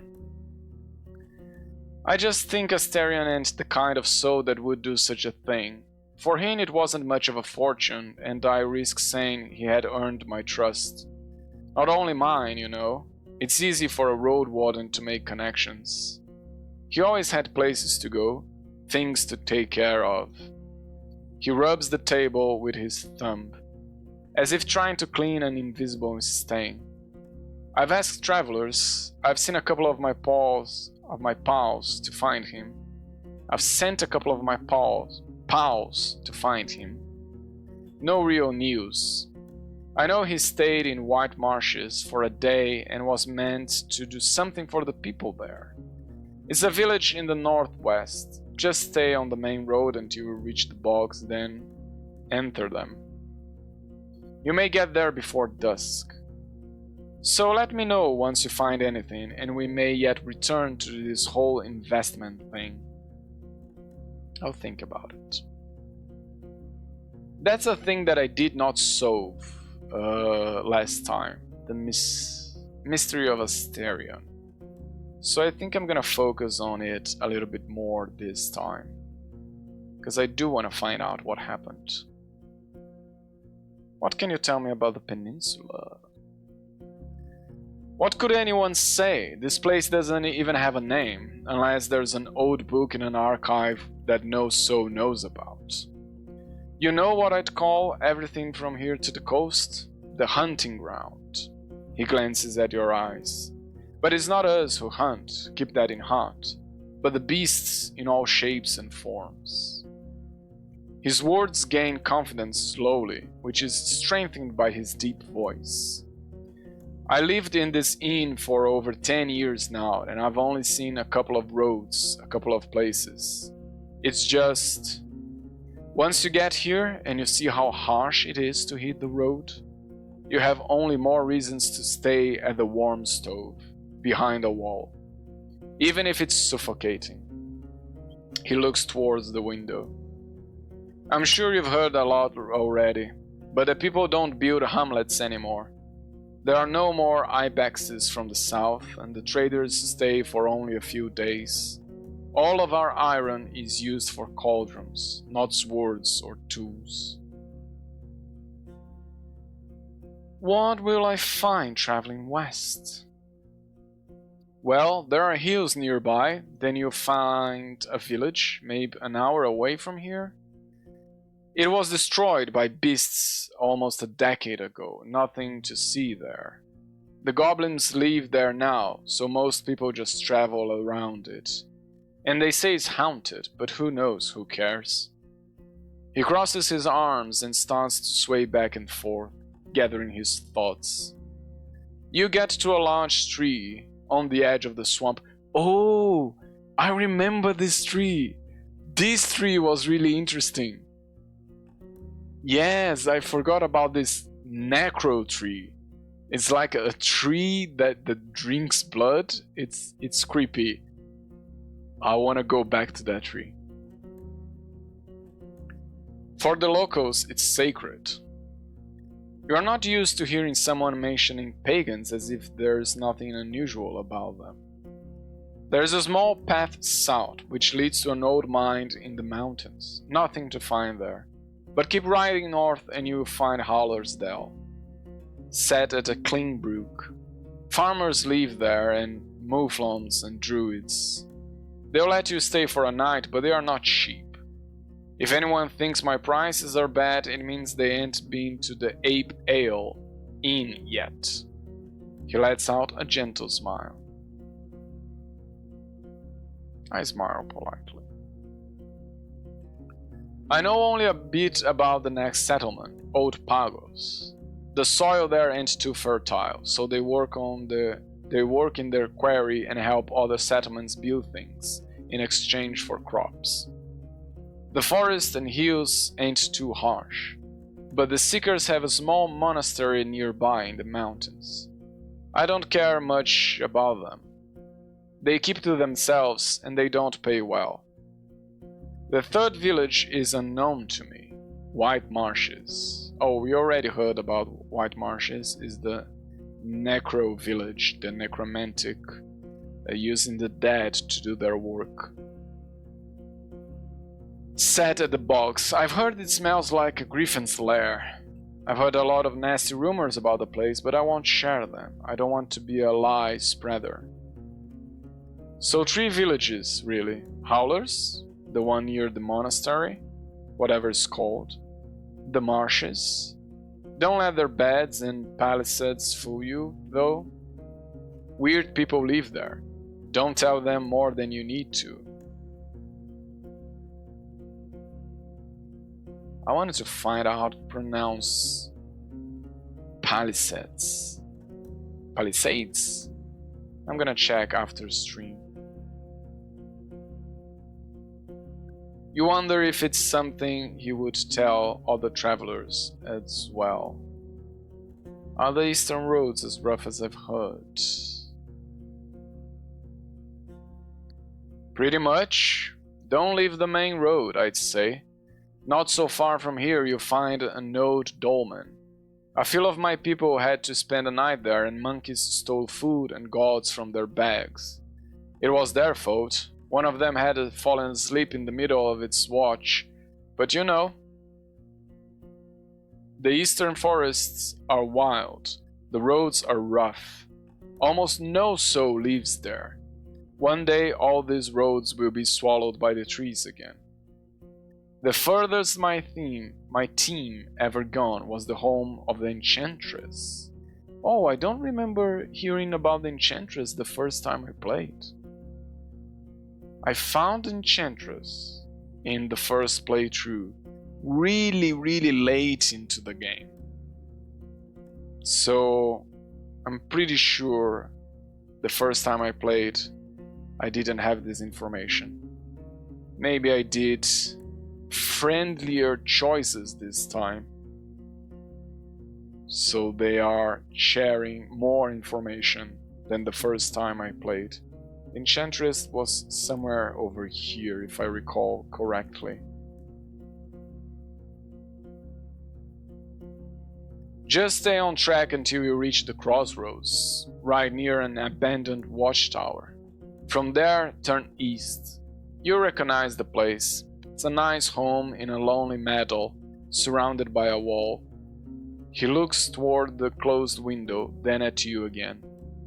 Kind of like our walls, but simpler, without coating. She lives as a hermit, Eudocia.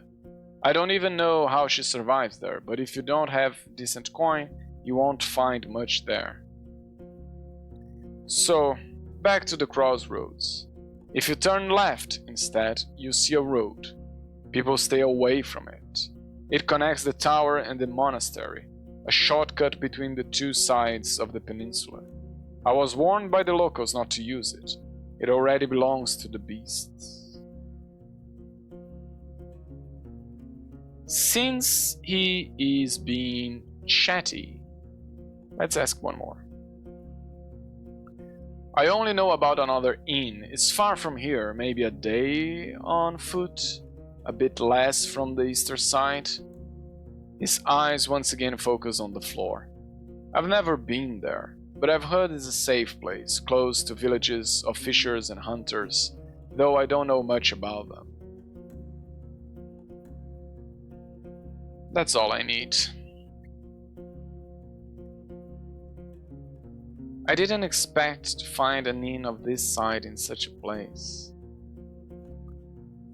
So you know a thing or two, after all. His mocking tone is soon replaced by a gentle smile. It was built long before we arrived. It didn't work out well for the previous owners. Once the war ended, they left. Not enough travelers, bad trade, the villages stick to themselves. We, however, came prepared, and now we are prospering. When you ask him how they can afford all the supplies, he runs his fingers through his dark hair. I'm not against running an inn, but we don't rely on guests. We are the ones doing all the trading. My hunters are a clever bunch and stay safe in the forest. In exchange for furs, claws, and bones, we get what we need and more, both from the south and the north. He relaxes in his chair. We have a good life here. We spend a whole lot on armor, crossbows, lumber, spears.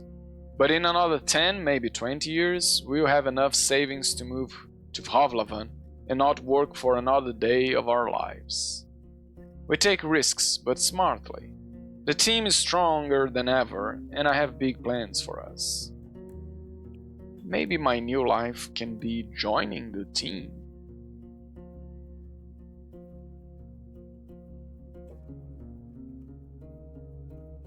Surprisingly, to find a purple-skinned man so far in the north. Yeah, I'm definitely getting more conversation this time around.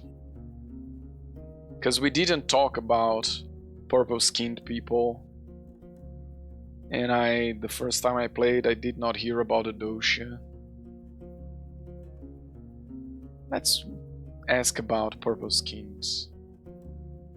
I ain't seen a soul looking like this since my ma died. He shrugs. It's not a fascinating tale. Let's just say I wasn't part of the invasion. Yet I'm glad it freed all those who were chained by the cities and their corsairs. He looks at the wall. I'm Lazon. Is this an I? Yeah, that's an I. I'm Yazon, by the way, but I rarely hear the name. Is there a good story behind the inn's name? I mean, there is a story, but not a good one.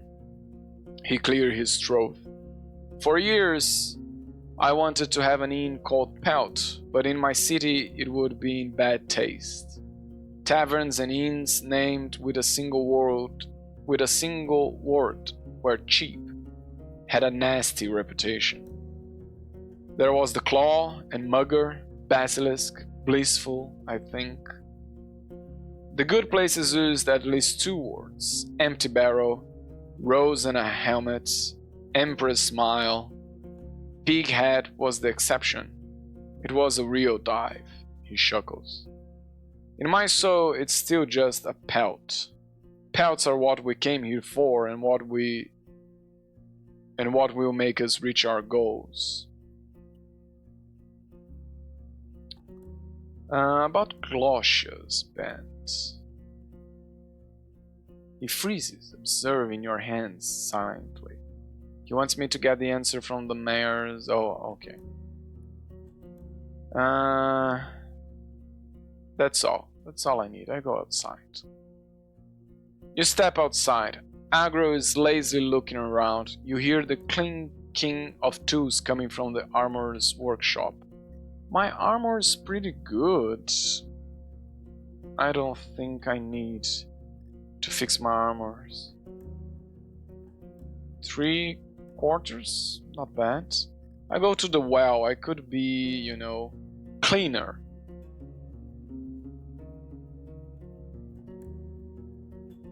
The recently renovated wooden roof covers the well from rain and birds. One of the guards is enjoying the cold drink he drew with a bucket and tells you to use only as much water as is necessary.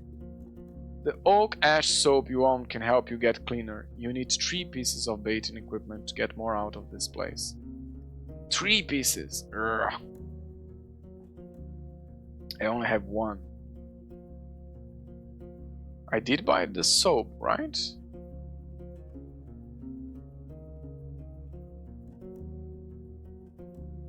Because I don't see the soap here.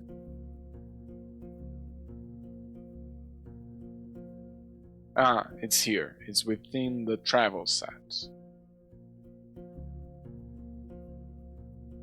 I wash my shell. Splashing yourself with cold water from a bucket won't take away your smell, but it's enough to remove the tallow and sweat from your skin, or mud stains from your clothes. I step away. I approach the guards. The woman in yellow armor is kneeling next to a brown, hairy boar, which is resting on its side. The beast is not as large as the dark ones from the forests. It responds to the touch of the human's hand and brush with grateful grunting and rapid twitches of a hind hoof. No matter how friendly it appears, it's still tethered to the well, and you have no doubts that its charge would leave Agro dead in a breath. When the woman notices you, she steps forward, to the boar's disappointment. So, the new Roadwarden? She points at a window with her chin, forestalling the question. We don't need anything now, but when we travel with our furs, we can use some assistance. She may be around 30, but her warm voice and bright smile are camouflaging the touch of time on her unpowdered face. Like many red-haired people with freckles, her skin is unhealthily pale. Well, you don't need to say unhealthily. The boar runs up to her, observing your boots and fruitlessly sniffing for food beneath the beating ground. She pats its back, but maintains her focus. How about a game or 2? We have a bit of time and can talk a bit about this and that. Maybe you get a couple of coins, or lose one, she winks. We could play dice or throw axes at a target. Do I still have coin? I have 1 coin left. I can play 1 game. And since I do have an axe, I will go for throwing axes. Your arrival, and especially the dragon bone you pull out, are cheerfully welcomed. The guards prepare a couple of wooden planks, which are leaned against the wall. There are also spectators, and you are told that the other hunters are either sleeping or have duty on the tower. Remember, no magic, says one of the players. His face is dead serious. Deadly serious. I can't do magic anyway. There's going to be 4 participants and 8 rounds. You aim at a target drawn with charcoal. The person whose axe lands the closest to the center of the circle gets a point. Axes that fail to stay in the plank don't count. The person who has the most points at the end of the last turn becomes the winner. I blended with the group. You talk a lot, but also don't say much. You share casual jokes, memories, and views on luck and optional strategies.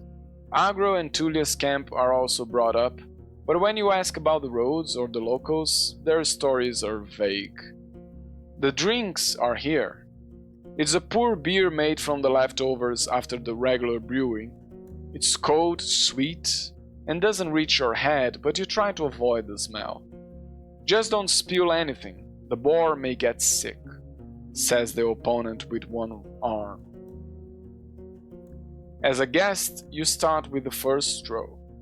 Your axe flies well, hitting the very middle of the painted target and piercing the plank with a pleasant thud, which makes it really difficult for the other players to outperform you. A minute later, you've won the first round, but you can't expect to be lucky every time. Let's see. Can I see my character sheet? While my vitality is above 0, I find ways to overcome physical struggles.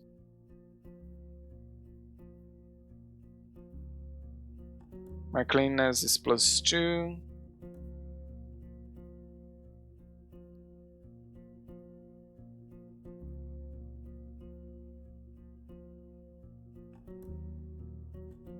Okay, I'm expecting to be good at this. Yay, I won some coin. After getting your 4th point, the other players nod with respect. Quite a score, you hear from the god in yellow armor, as she hands you your dragon bones.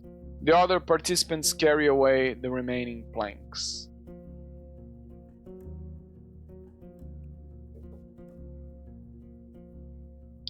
Have you ever been to the heart of the woods?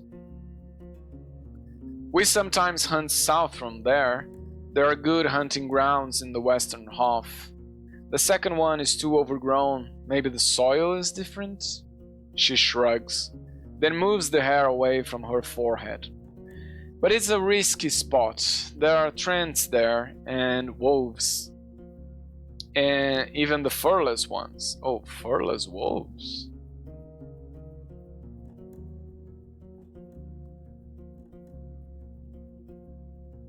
And if you have to go through the tall grasses, watch out for what's on the ground. There aren't many archers in the trees. She smiles as if it's a joke, but there are all too many worms, even larger than a water leech. I have questions about this place. Not much to tell, honestly. There are many beasts around, both wild game and dangerous monsters. We spend our time surrounded by these walls, leaving only to hunt, forage, or trade. That's an unusual tower. Like in Hovlavan? Fair, but it ain't here to protect the gate. This stronghold was built long before we moved in, and not to fight off humans. The tower was meant to be used by those who observe the deep forest. We look out for fires, dragons, and any winged creatures that are looking to roost on the roof. Badly, she nods towards a man who indeed is... Baldy, she nods toward a man who is completely bald, has a great eye, and sees even in darkness. Any creatures? Here? Everything lives here. She flips her hair. I swear, we saw a few dragons, a unicorn family, a battle between trolls and goblins, faced 2 beastmen, and a gargoyle, and a hunting queen shouts all the time. I could tell you all about them, but I won't. She winks and pats the boar on its head. You know, hunters have their secrets. What do you usually hunt for? Anything we can eat or sell. If there is partridge, a squirrel, or a rat, we don't complain. But when we move as a group, we look for something larger. Deers and aurochs are delicious, but we don't always look for taste alone. There's value in bones, antlers, claws, tusks. Things people use to make tools or sculptures. We use some of them to make tools and spears. You can never have enough spears. She pauses and looks at a strand of her hair, then suddenly speaks up again. And we look for furs, of course. What can I find north from here? I'm sorry, we don't really go to those regions. We stay close to home, only sometimes move south or west to Howler's Dell, but only to trade. They are fine with buying more than they need since they then take wares to the coast. She takes a long breath, twirling her hair and gathering her thoughts. You know what? I've never seen a beach, and I've been living here for how many? More than 10 years now. She giggles. The only part of the sea I've seen was from Old Pagos, which is placed on a hill. I've never put a toe in salt water. She looks toward another huntress who confirms that her experience is the same. Old Pagos is a good place, as long as you don't mock their order and act nice. They'll also be kind. Boss says they are too serious for him to stand them. But at least they don't bite without a reason. Your group seems to be quite attached to this boar.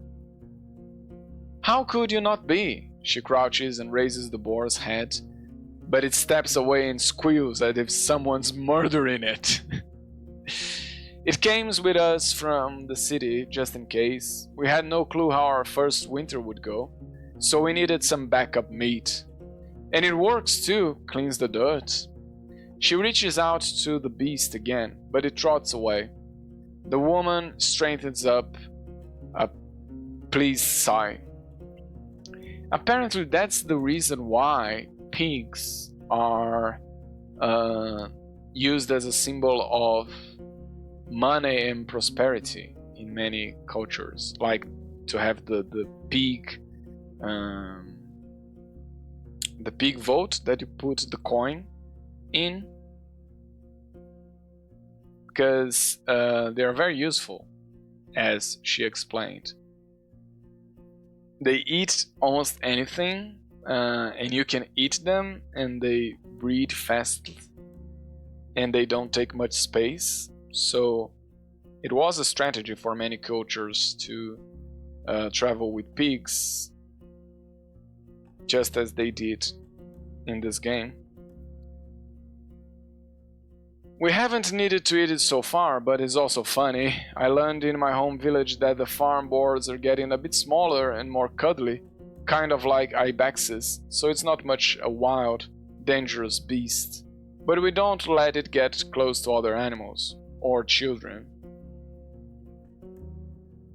I feel like I shouldn't ask about necromancers yet, so I will refrain. I'll make more small talk the next time I step by.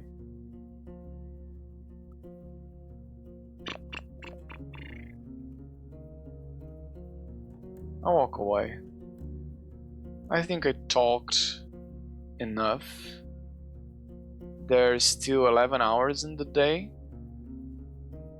so let's travel. I need to go somewhere to rest, or I need to go back to the inn after that. But you know what?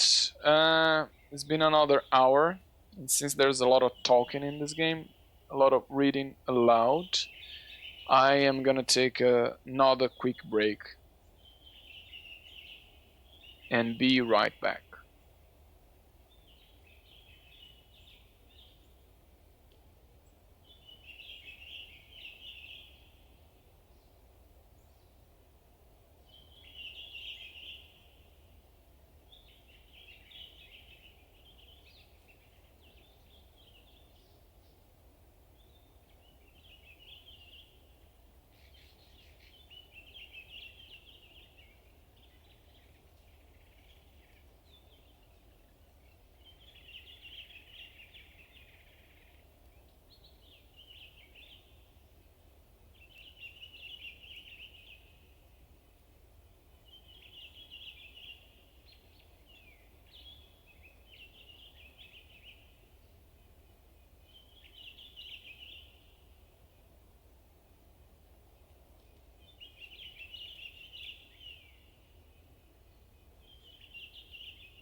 Okay, and I am back. Just a quick break. The road uphill meanders, slowing you down and forcing you to pay close attention not only to the shadows of the trees, but also to the tight, rocky passages. You can't help but notice a few caves and fine ambush spots. I keep an eye out for any sign of life.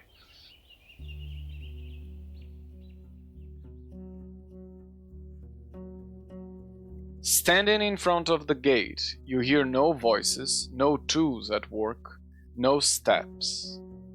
Dozens of birds live among the collapsed roofs. Their fluttering, singing, and squawking is free of worries. If you want to travel any further, you need to ride around the palisade. Searching the ruins may take a lot of time.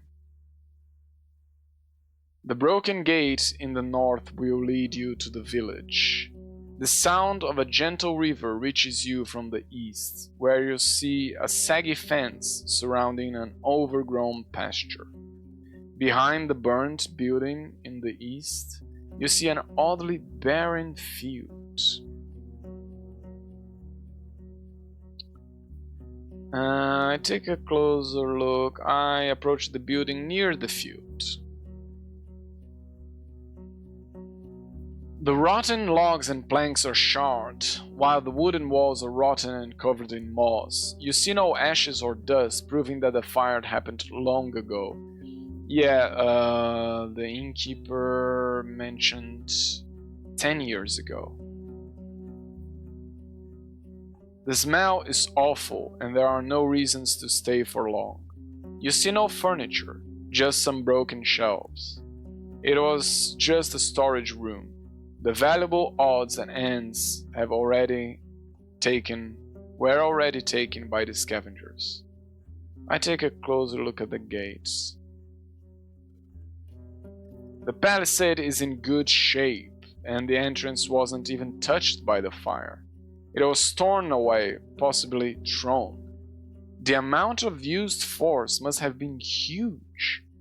But you'd expect that it would push the gate into the village, not away from it.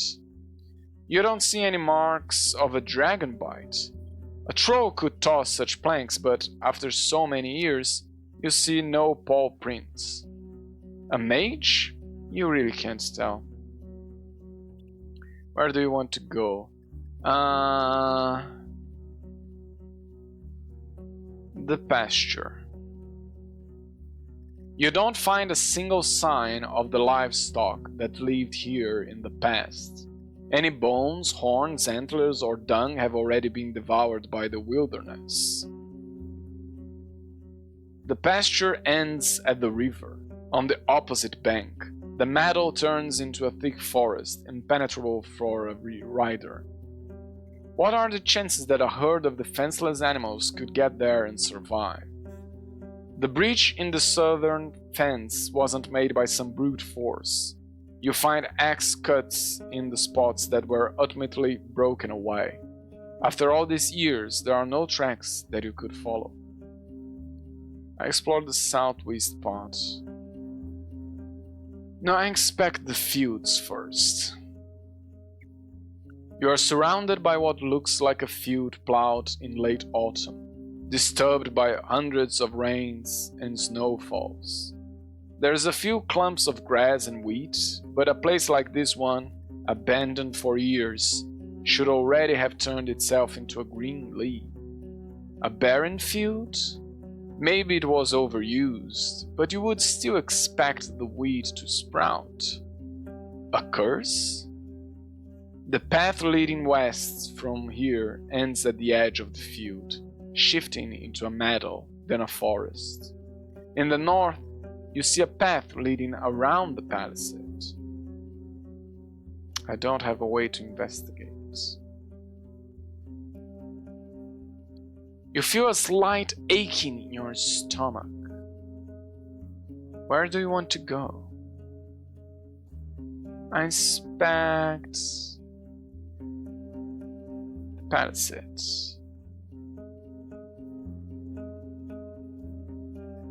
The tracks of human footwear and many, many more ape footprints cover the path formed around the palisade's breach.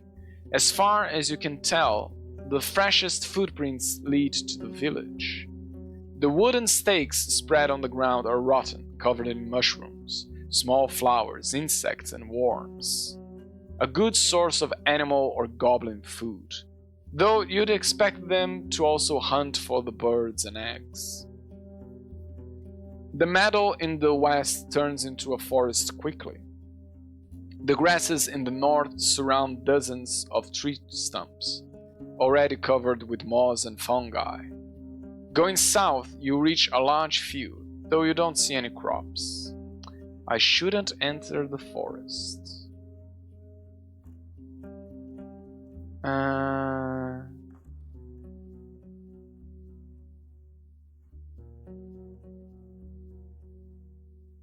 I explore the southwest part of the village.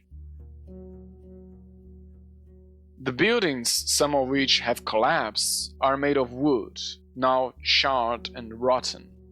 You spot claw marks on the walls, especially close to the door and window frames. They could belong to a dragonling or a large wolf, larger than the grey ones, or a corpse eater. Too many options to make a guess, yet no beasts remain in sight. You find the remains of clothes, furniture, odds and ends. Only one object seems to be of use, a basket-like fish trap made of vines and willow branches. If a large fish swims into it, it won't be able to get out on its own. It's quite large, but I can fit it on my saddle.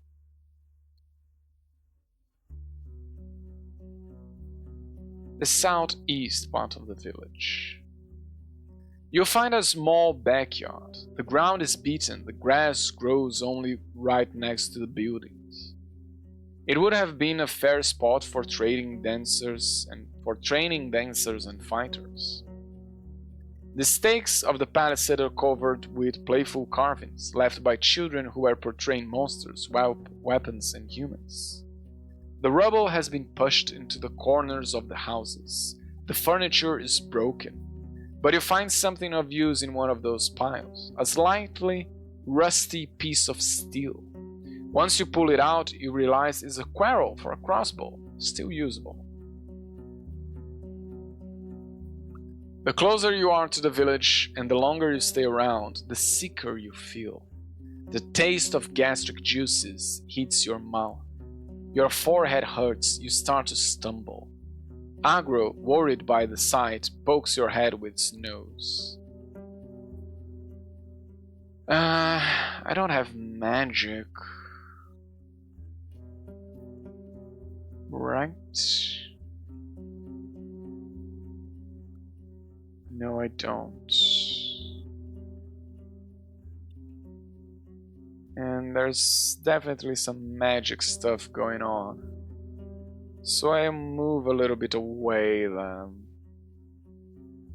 Or do I remain strong?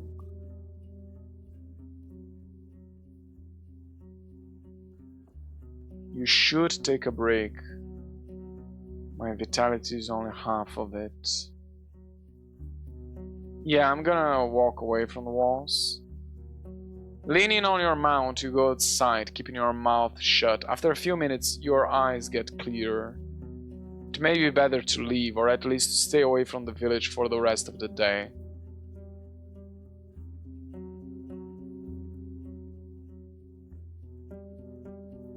Let's inspect the clearing.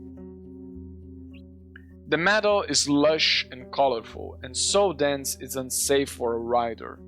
For a couple of minutes you lead Agro with a rope, avoiding the potential disaster in case of a hoof falling into an animal den. Being forced to travel around the palisade every time you get there is going to be a pain. Most of the tree trunks look similar and have a comparable size. They were most likely planted with the sole purpose of being cut down and used by the locals. Though cutting so many trees at once, that alone could provoke the wrath of the herds. Such a process should be spread across a couple of seasons, and you can't be sure that was the case. In the west and north, the clearing turns into a wild forest. In the east, you see a road leading north. I leave the clearing. I go to the road leading north. I will need to come back here when I'm stronger and explore the rest of the city. But I know it's abandoned. I've been told that. Something happened to it 10 years ago. You are at the closed northern gate. The neglected road is partially overgrown.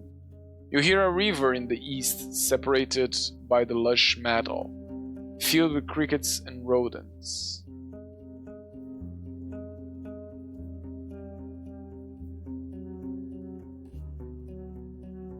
It's weird that this gate's closed and this one is opened from the inside. Whatever happened here happened from the... oh no, although there's a breach here. So maybe something came from this side and busted out of the gate after destroying the village. Maybe. Pushed or pulled, it doesn't move an inch. Someone has spread dirt and rocks both underneath it and around it, seemingly to keep the planks stuck in the ground. I head to the river. You see a quenching family of boars, some of them brown, some black. You consider turning back, but they pay you little attention. After a couple of grunts, they run north. The river is not too wide, yet unusually deep. with banks altered by the locals for decades, if not centuries. The water is cold and clean, yet filled with long plants growing from the bottom. You would rather avoid jumping inside or drinking from it, but you are tempted to at least wash your face, neck, and hands. Dozens, if not hundreds, of small fish are looking for tasty leaves, but also try to avoid the predators. A dance of life completely unaware of your presence. You suddenly realize there's something else buried along the kelp. A rusty cycle sticking out of the ground, a couple of stone axes and hoes. The wooden handles and a large wagon are covered with moss, but you recognize their shapes. Why would someone drop them here? On the opposite bank, the meadow turns into a thick forest, impenetrable for a rider.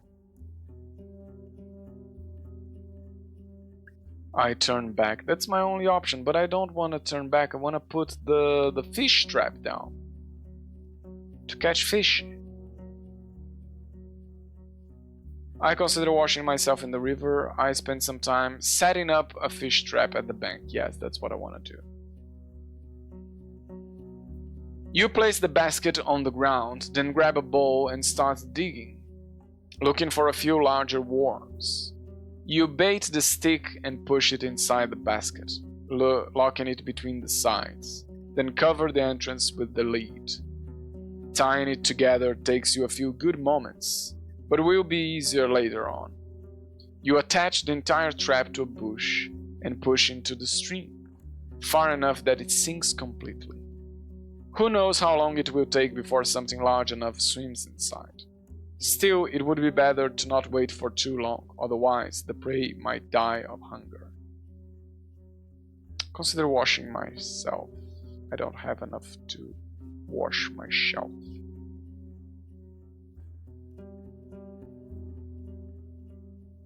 Still 9 hours of daylight, so let's keep traveling. You enter the wetlands with their many streams, ponds, and fish. Large birds run and fly between the grays. Sparse trees that are covered with moss, mushroom, and critters. For a human, it may be an unwelcoming and harsh realm, but the overwhelming swarms of insects prove that it's a realm full of life. The danger, with teeth and claws, is hidden below the water's surface. I stay away from the banks.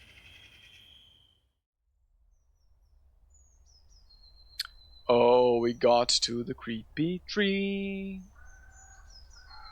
This plant shouldn't be alive.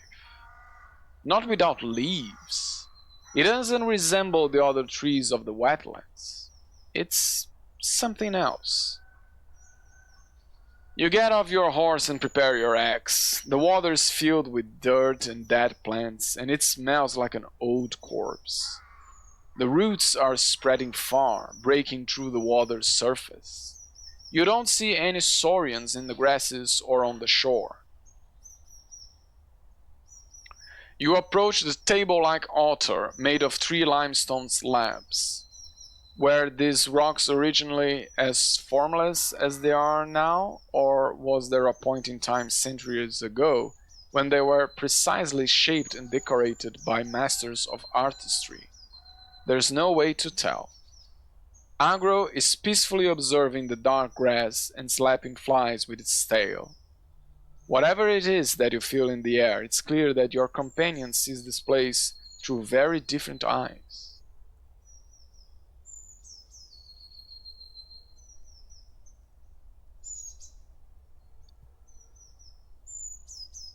I smile and scratch the bottom of its neck.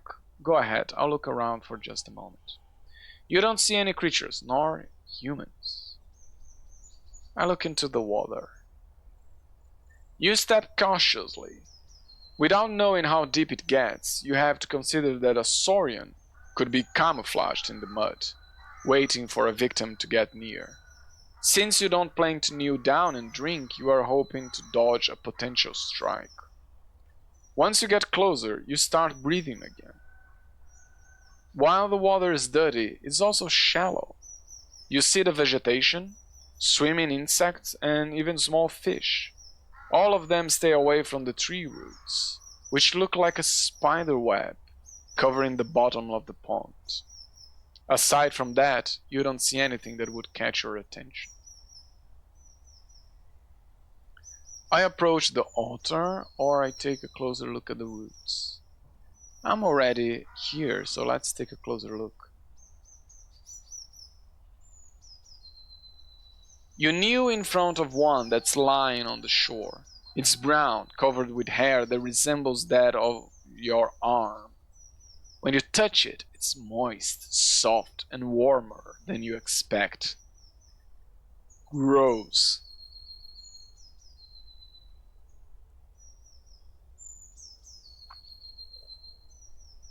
I do something with it that's really vague.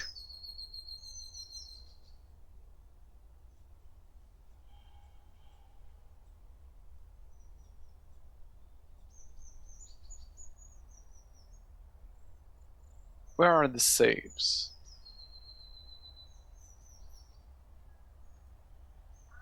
Oh, here are the quick saves, okay.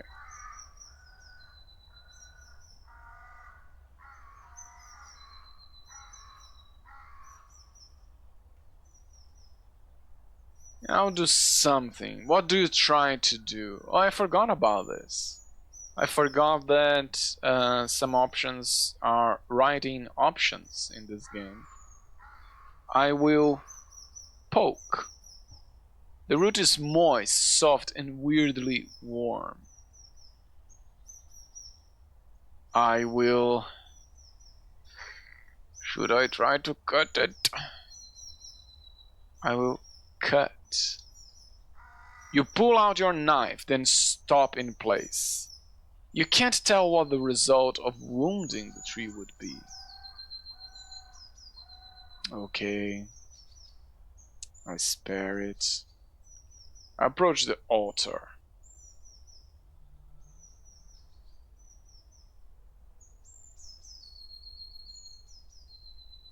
There's clumped dirt in the uneven nicks, fused with years of winds and rains. The bottom surface of the table is dusty, but you don't find any spiderwebs or mold, even though it's a perfect spot for them. The tree roots cling to the altar in many spots. They are firmly attached. You struggle to move them even by an inch. The cream-colored limestone is cold and smooth. I try to make an offering. How much food do I have? I don't want to give it my food.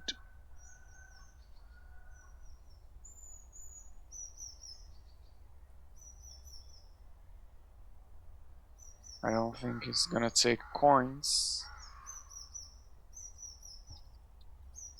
Just a drop of blood. How much? Just a couple of drops from the tip of my finger. I make a slight cut on the palm of my hand. A deep cut. A couple of drops. You jab a finger with your knife. The blood flows slowly, and you pay close attention to the moment when it falls on the altar's surface. Each drop splashes in all directions, then disappears. You see no trace of them. Okay.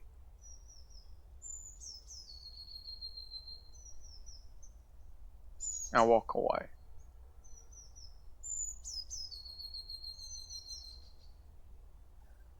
I know this tree is important later, so let's keep traveling. If I recall what the innkeeper said, there's a mine here. Oh, how many hours of daylight do I have? 8 hours? I think that's enough to go south. Because there's a mine south, if I recall correctly, the instructions from the innkeeper. The shapes of mountains are cutting through the horizon. The water gets gradually less muddy. The cleaner it gets, the more animals you see. A family of deer blocks the road, resting and enjoying the cold water, which would be deadly for a human stomach.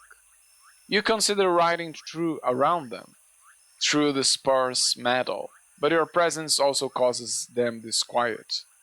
Without much haste, they regroup and run east into the leafy forest.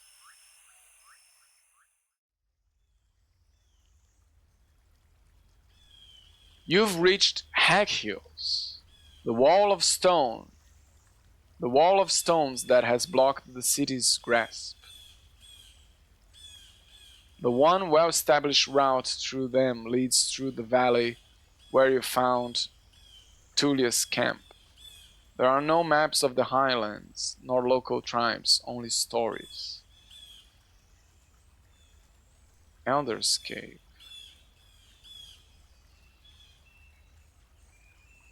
The beaten path leads you by the garden beds of herbs and vegetables to an old yet not abandoned mine,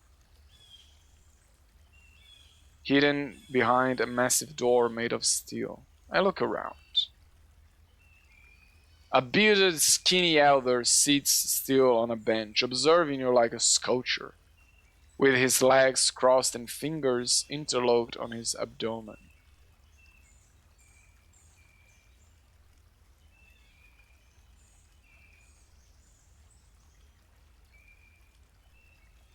Okay, they're not doing anything, they're not talking to me. So I will reciprocate that attitude and also be quiet. I get off my horse respectfully. How do you get off a horse respectfully? And how do you get off a horse disrespectfully? What does that mean?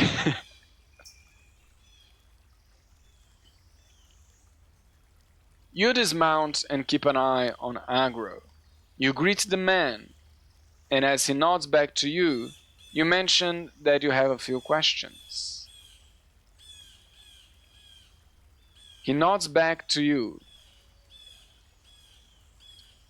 You are back, and indeed you have a bowl of soup, not soap. Good. I don't think it would be healthy to eat a bowl of soap. Although it could be a bowl made of soap, that would be even weirder. I need you to look at me whilst you speak. No, I missed a line.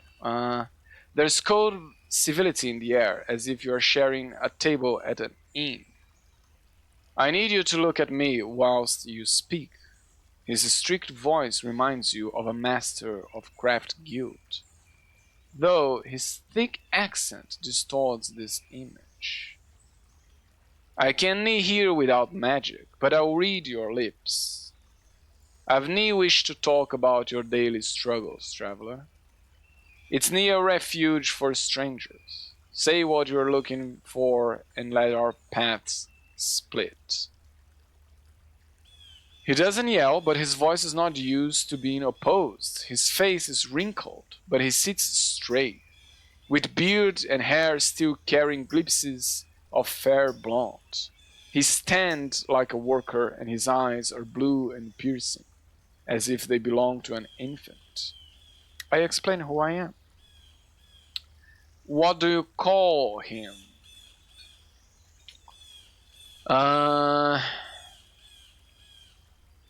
He's distant. He's not chatty. I'm gonna use some respectful title, not Lord. Is Sir maybe too formal?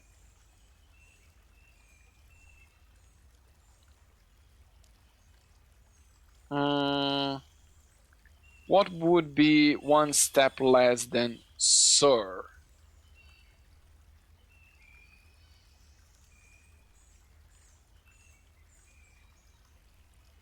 It needs to be better than just old man or man. Can't call them friend.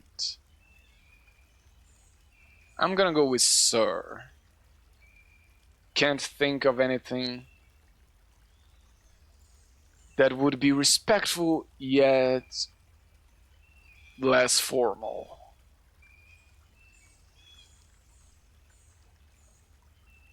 Let's see how he reacts.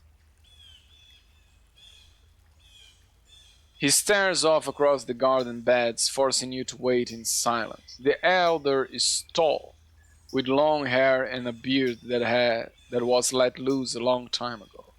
His sandals are covered in dust, and you spot dirt on his clothes and skin. The woolen tunic and linen were made with care, decorated with colorful threads at the collar and sleeves.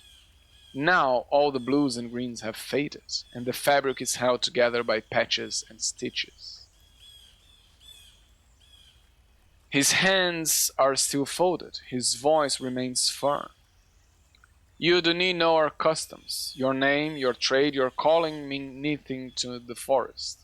I do not know what you expect to find here, but this is not a place for strangers. I wait for him to look at me. I do my best not to smirk. I'll wait. I'll respond with the same attitude that he's giving me, which is silent. So I'll just wait.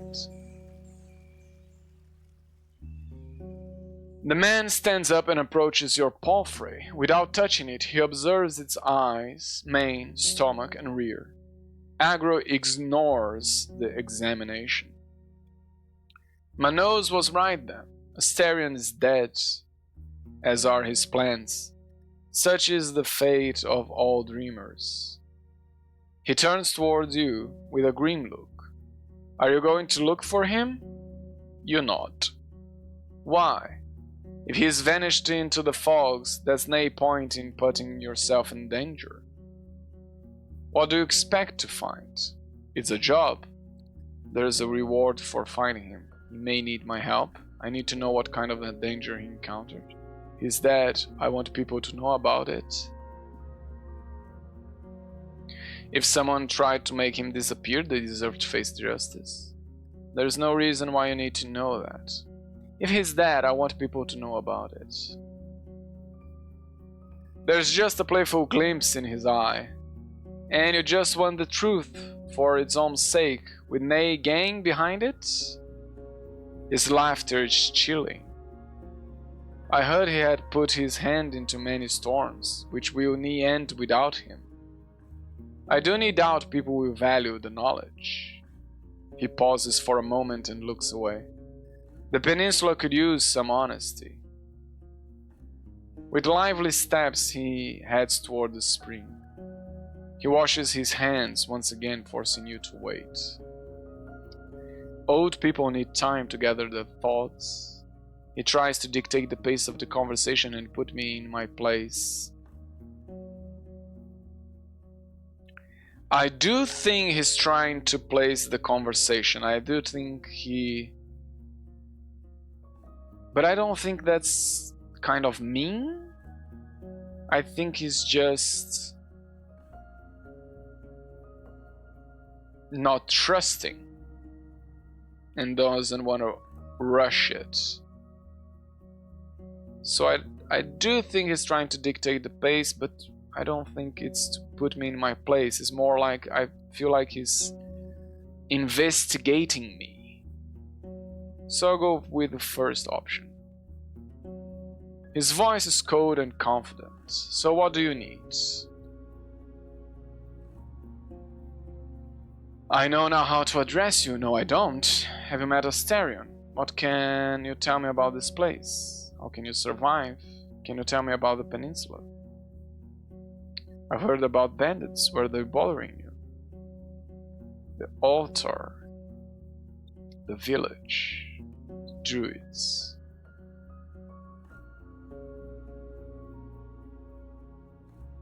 Let's start with the bandits.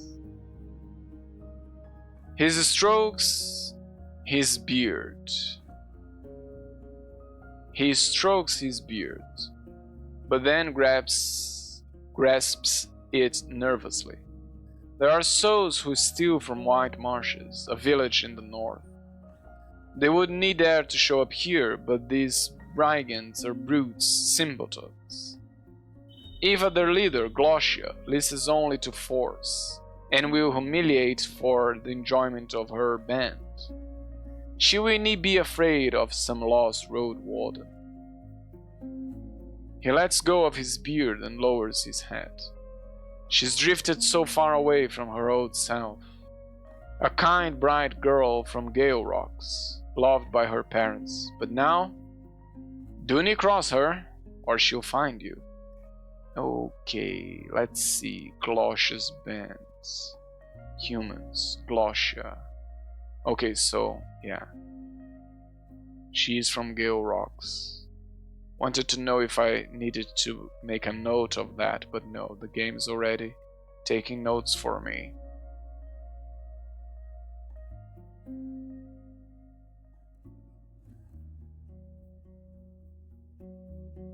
Can you tell me anything about the altar? 'Tis the tree that you should pay attention to, the true gift from the forest. It answers to our offerings and rewards us with its magnificent fruits. They heal both shell and soul, and make anyone who eats them stronger than they ever were.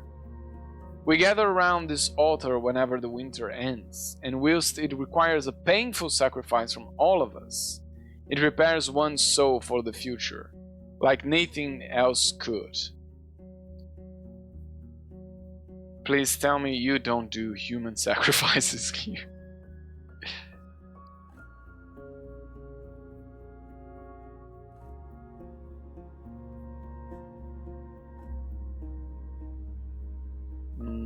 What about the village, the abandoned village? Any willing to tell you that? He raises his chin and his beard shakes. That shameful tale ought to be kept in the past for the sake of the living. Yeah, something happened there. I remember even the first time I played, I found it weird. That one of the gates was closed, the other one was opened from the inside. Something happened inside that. It wasn't attacked from the outside.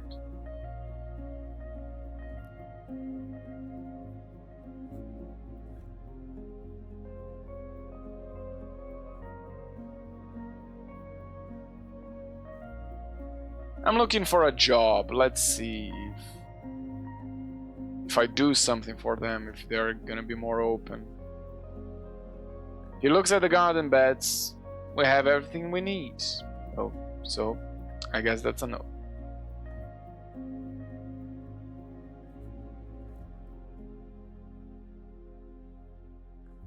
I'll go with this one because not exactly a question. The heart of the forest is dangerous. It has a long and dark past, and already caught many souls of its builders. Dispaved with blood, and last 10 years have revealed it was all for nothing, since the days of... He glances at you, once again surprising you with how shiny and lively the blueness of his eyes is. Of grand discord. The tribes of this land are locking themselves in their fields and homes, too afraid to leave them behind, too untrusting to meet other souls unguarded. This need the first road to be claimed back by the wilderness, and will need be the last. Okay, it is a little bit rich that you are criticizing people for not meeting strangers unguarded. Because you are making me pretty guarded. So you are also doing the same mistake you are criticizing the villagers for. You ask if he has any tips for you on how to survive such a trip, and he tells you it would be wiser to just avoid it. He then reaches to his pocket, grabs a leaf and puts it in his mouth, chewing gently.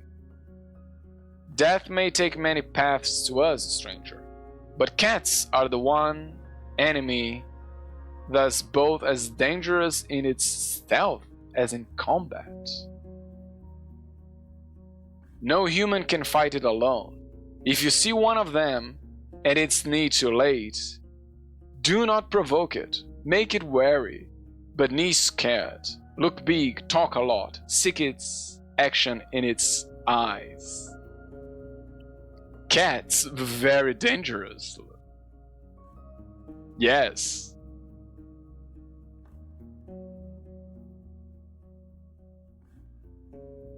Do not play with cats, although it's hard to resist.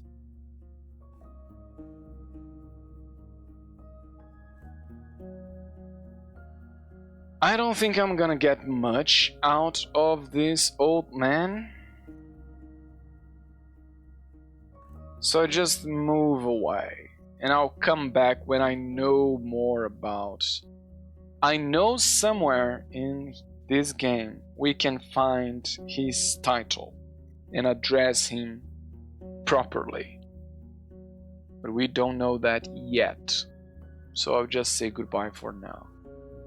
And come back when I know more.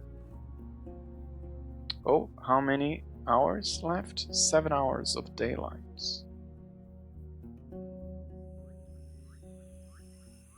You slow down. Among the shrubs, a small pack of dragonlings is feasting on the carcass of a great auroch. One of them, with red feathers on its arms, straightens up and gives you a curious glance. Its head tilts left and right, forward and back. It screeches at you, but doesn't move forward, and returns to its meal. You wonder what would happen if you were on foot. Would they let you be, satisfied with their prey? Or would they run after you? But if so, for what reason?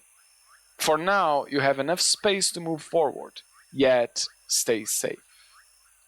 The powerful jaws break the monster's bones loudly, then bite off and swallows chunks of meat. I ride forward, but I keep my distance and look over my shoulder.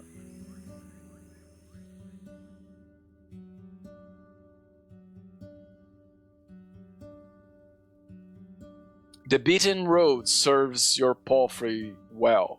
The forest to your left becomes sparse and brighter, and there are dozens of human-made paths among the fruit-bearing trees. On your right, there is a large pasture, with at least a dozen massive mouflons. 2 of them already sheared, I think.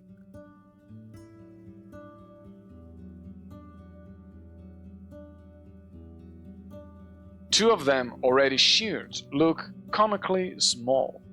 Soon after that, you ride alongside vast, flourishing fields filled with rye, still green, preparing itself patiently for the second harvest. The path ends with a massive wooden gate, the stone wall separating you from the glow of lights behind it. Isn't as tall as the roofs, but you can't imagine climbing to a stop. There are pretty much no cracks, no missing bricks, a sign of many hours of labor, especially considering how massive this settlement is, as wide as a city district. The birds and monkeys are now just a distant echo, replaced with the sound of carts, running, hammers, saws, slaughter, and shouts. Finally, maybe I can rest here. No, maybe I can rest here. I come from a big city. I'm not worried about a settlement. A young man is leaning against the closed gate, covered by its shadow. He's young, tanned, and has a short, elegantly trimmed red beard.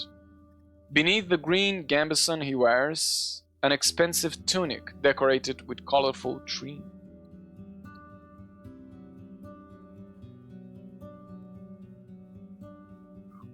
From his arms hangs a steel helmet, though the metal is so thin that it's mostly made of wool and leather.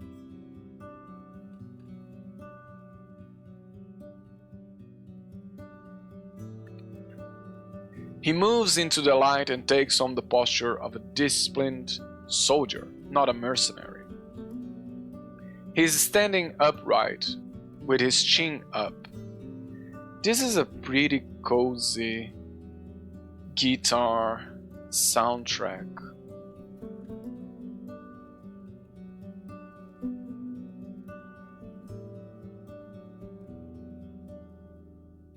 Reminds me a little bit of a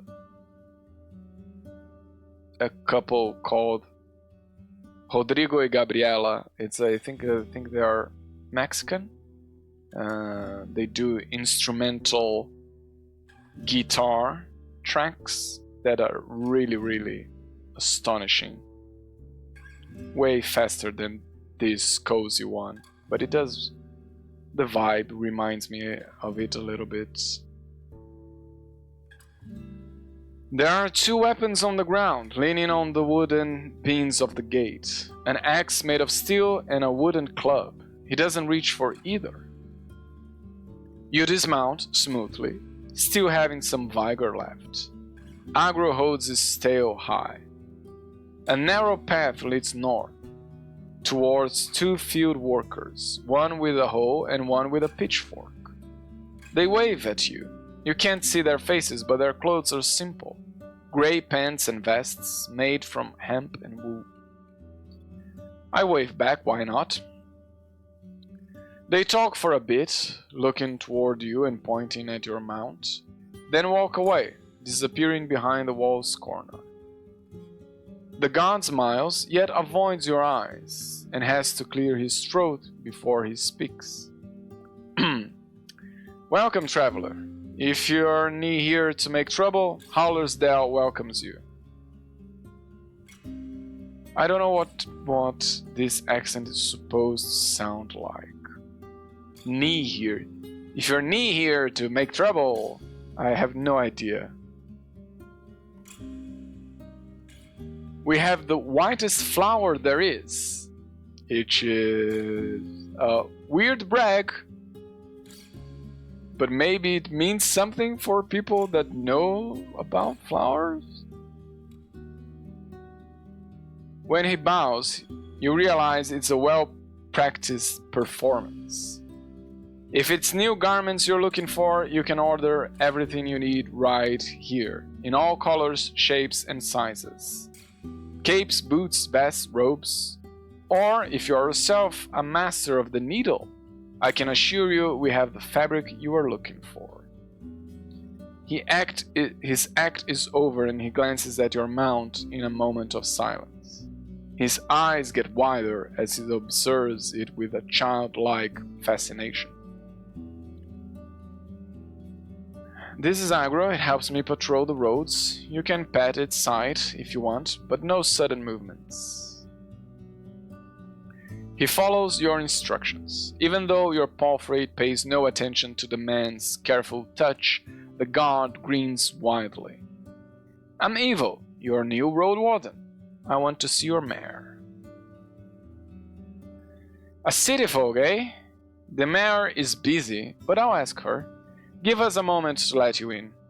He knocks at the gate, which is then pulled inwards by two other guards, a man and a woman, wearing their own gambesons, similarly green, but tailor-made to match their figures. The nearby buildings are simple houses made of wooden beams and covered with thatch, while the storehouse is even more modest, with a roof made of planks. The watchtower has a ladder made of ropes and sticks, no stairs. Just give me a moment. The guard strides away before he finishes the last word. The others close the gate behind you and observe your mount carefully. Your eyes run east to a humming creek running through the center of the village. I wait. Calming sound, eh? That's Howler's Creek. The god, like most of the locals, is taller than you. Wide but shallow. There's nae been a flood in years. Pa told me there used to be nae bridges. Neighbors crossed it with their boots in their hands. And it's clean like a raindrop. But there are nae many fishes. Many fish. We are the cleanest village in the north, her companion chuckles brightly. When the god returns, he's still alone. She can come now. A friend of mine is in labor, eh? The mayor wants to be there when the child arrives, but I was asked to show you the village. I nod. Fine. He approaches the watchtower. Tie your mount here. We'll keep the kids away. Most of the neighbors are getting ready to celebrate. Once you're done, he grabs the rope ladder. The view from up there is gorgeous. I climb after him. Even though the ladder swings in all directions, the god gets to the top quickly, like a monkey climbing up creepers. You, on the other hand, need to stop and wait for the ladder to calm itself. When you join the man on the wooden platform, you are a bit dizzy. He's leaning on the wooden parapet, observing the area with a smile. See? That's nae place like Howler's Dell. The god points in every direction, giving you no time to contemplate. For the next few minutes he describes the fields and the crops, the flocks in the pastures and the shepherds inspecting the fences, the ancient garden of trees and bushes, larger than the village itself, the sunlight dancing on the stream to its own tune.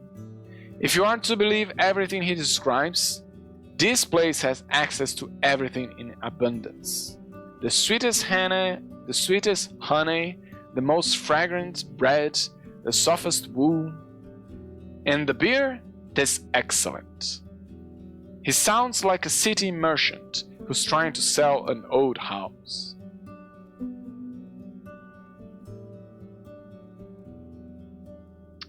What an annoying kid. Or no wonder he's proud. Ah, it's not annoying, he's showing me the lay of the land. It's useful information. The islet in the middle connects both parts of the village. According to the man, the northern gate is hardly ever opened, as it leads nowhere now. Near the eastern gate there's the Ape Ale Inn, where you can find a bed and victuals, and that's the stall where Akakios rewards our work, unless we annoy him with pointless talk. He lets out a chuckle. On the opposite side of the creek, so wait, near the eastern gate. This is the north gate. This is the eastern gate. I am assuming. Unless there's another one. This is not a gate, it's just for the river to pass.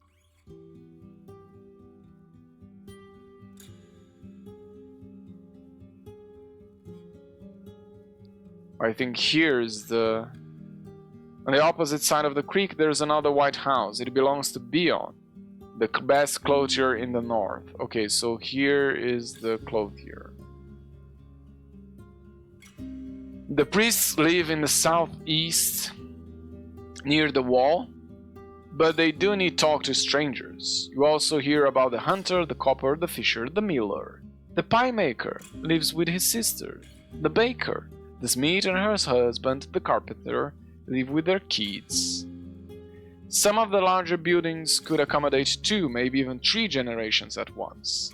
There could be more than 100 dwellers here.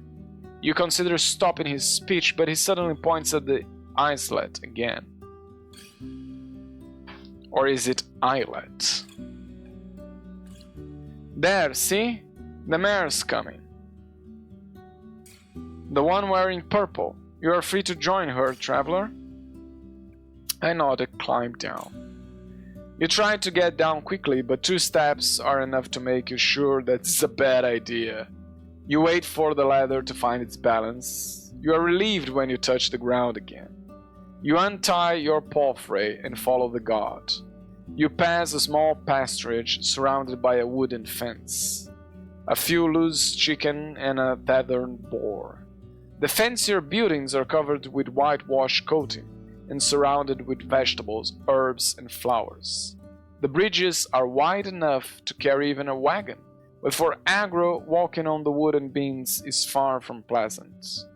The islet is empty, but you notice an empty stall, painted with the shapes of colorful flowers. I walk over the second bridge. So I was here. Second bridge. Along the entire path, you notice more and more people observing you, smiling, or casually greeting you as they are focused on their own tasks.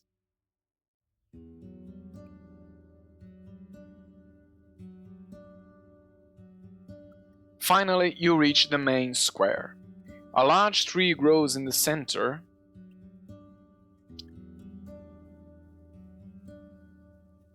surrounded by dark water, held together by a thin wall, perfect for sitting, but the smell coming from the liquid makes you think of rotten eggs.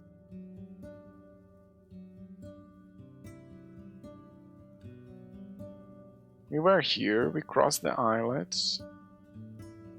I thought this was the clothier house, but apparently this is the square? This is the clothier, unless this is the square.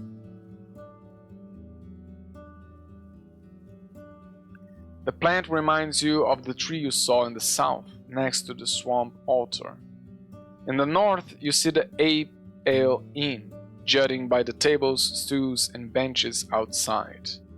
Yeah, this is the main square, because I can see some benches and stools here.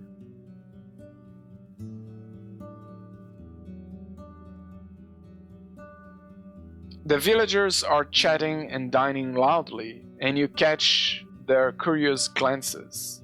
On the side of the dining area, the merchant is arguing with a tall, broad-shouldered worker. An old man is sitting by himself, eating a pie, with a walking stick leaning against the table. A young woman is cleaning the empty mugs in the creek, speaking with a man at least twice her age, maybe her father. I need a spot to tether aggro. There's a wide wooden roof right next to the gate that shelters carts, crates, and sacks. You move your mount next to a donkey, to a being placed here just for this purpose. Without a moment of hesitation, aggro starts to chew on the nearby haystack.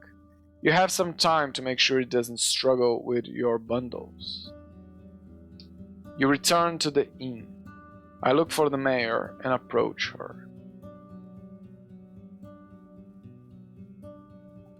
Okay, it's getting late, and we're gonna start a conversation with the mayor. So I'm gonna save.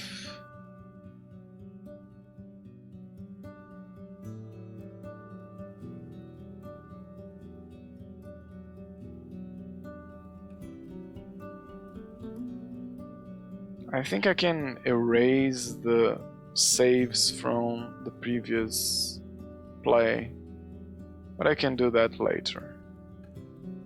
So I will save, and then I'll start the conversation next Tuesday.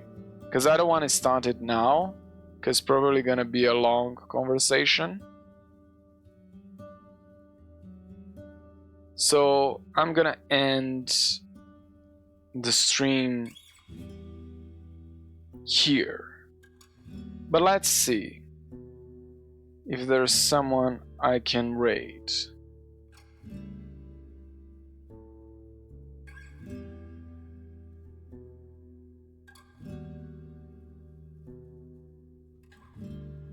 Usually on Tuesdays I see Necorin streaming, but they are not streaming today. Yuzu is streaming though. Can I? raid them?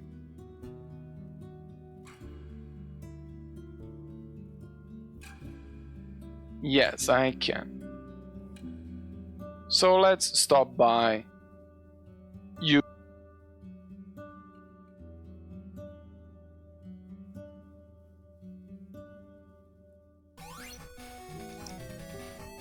Let's proceed in a calm, orderly fashion. Evo, hello, welcome in.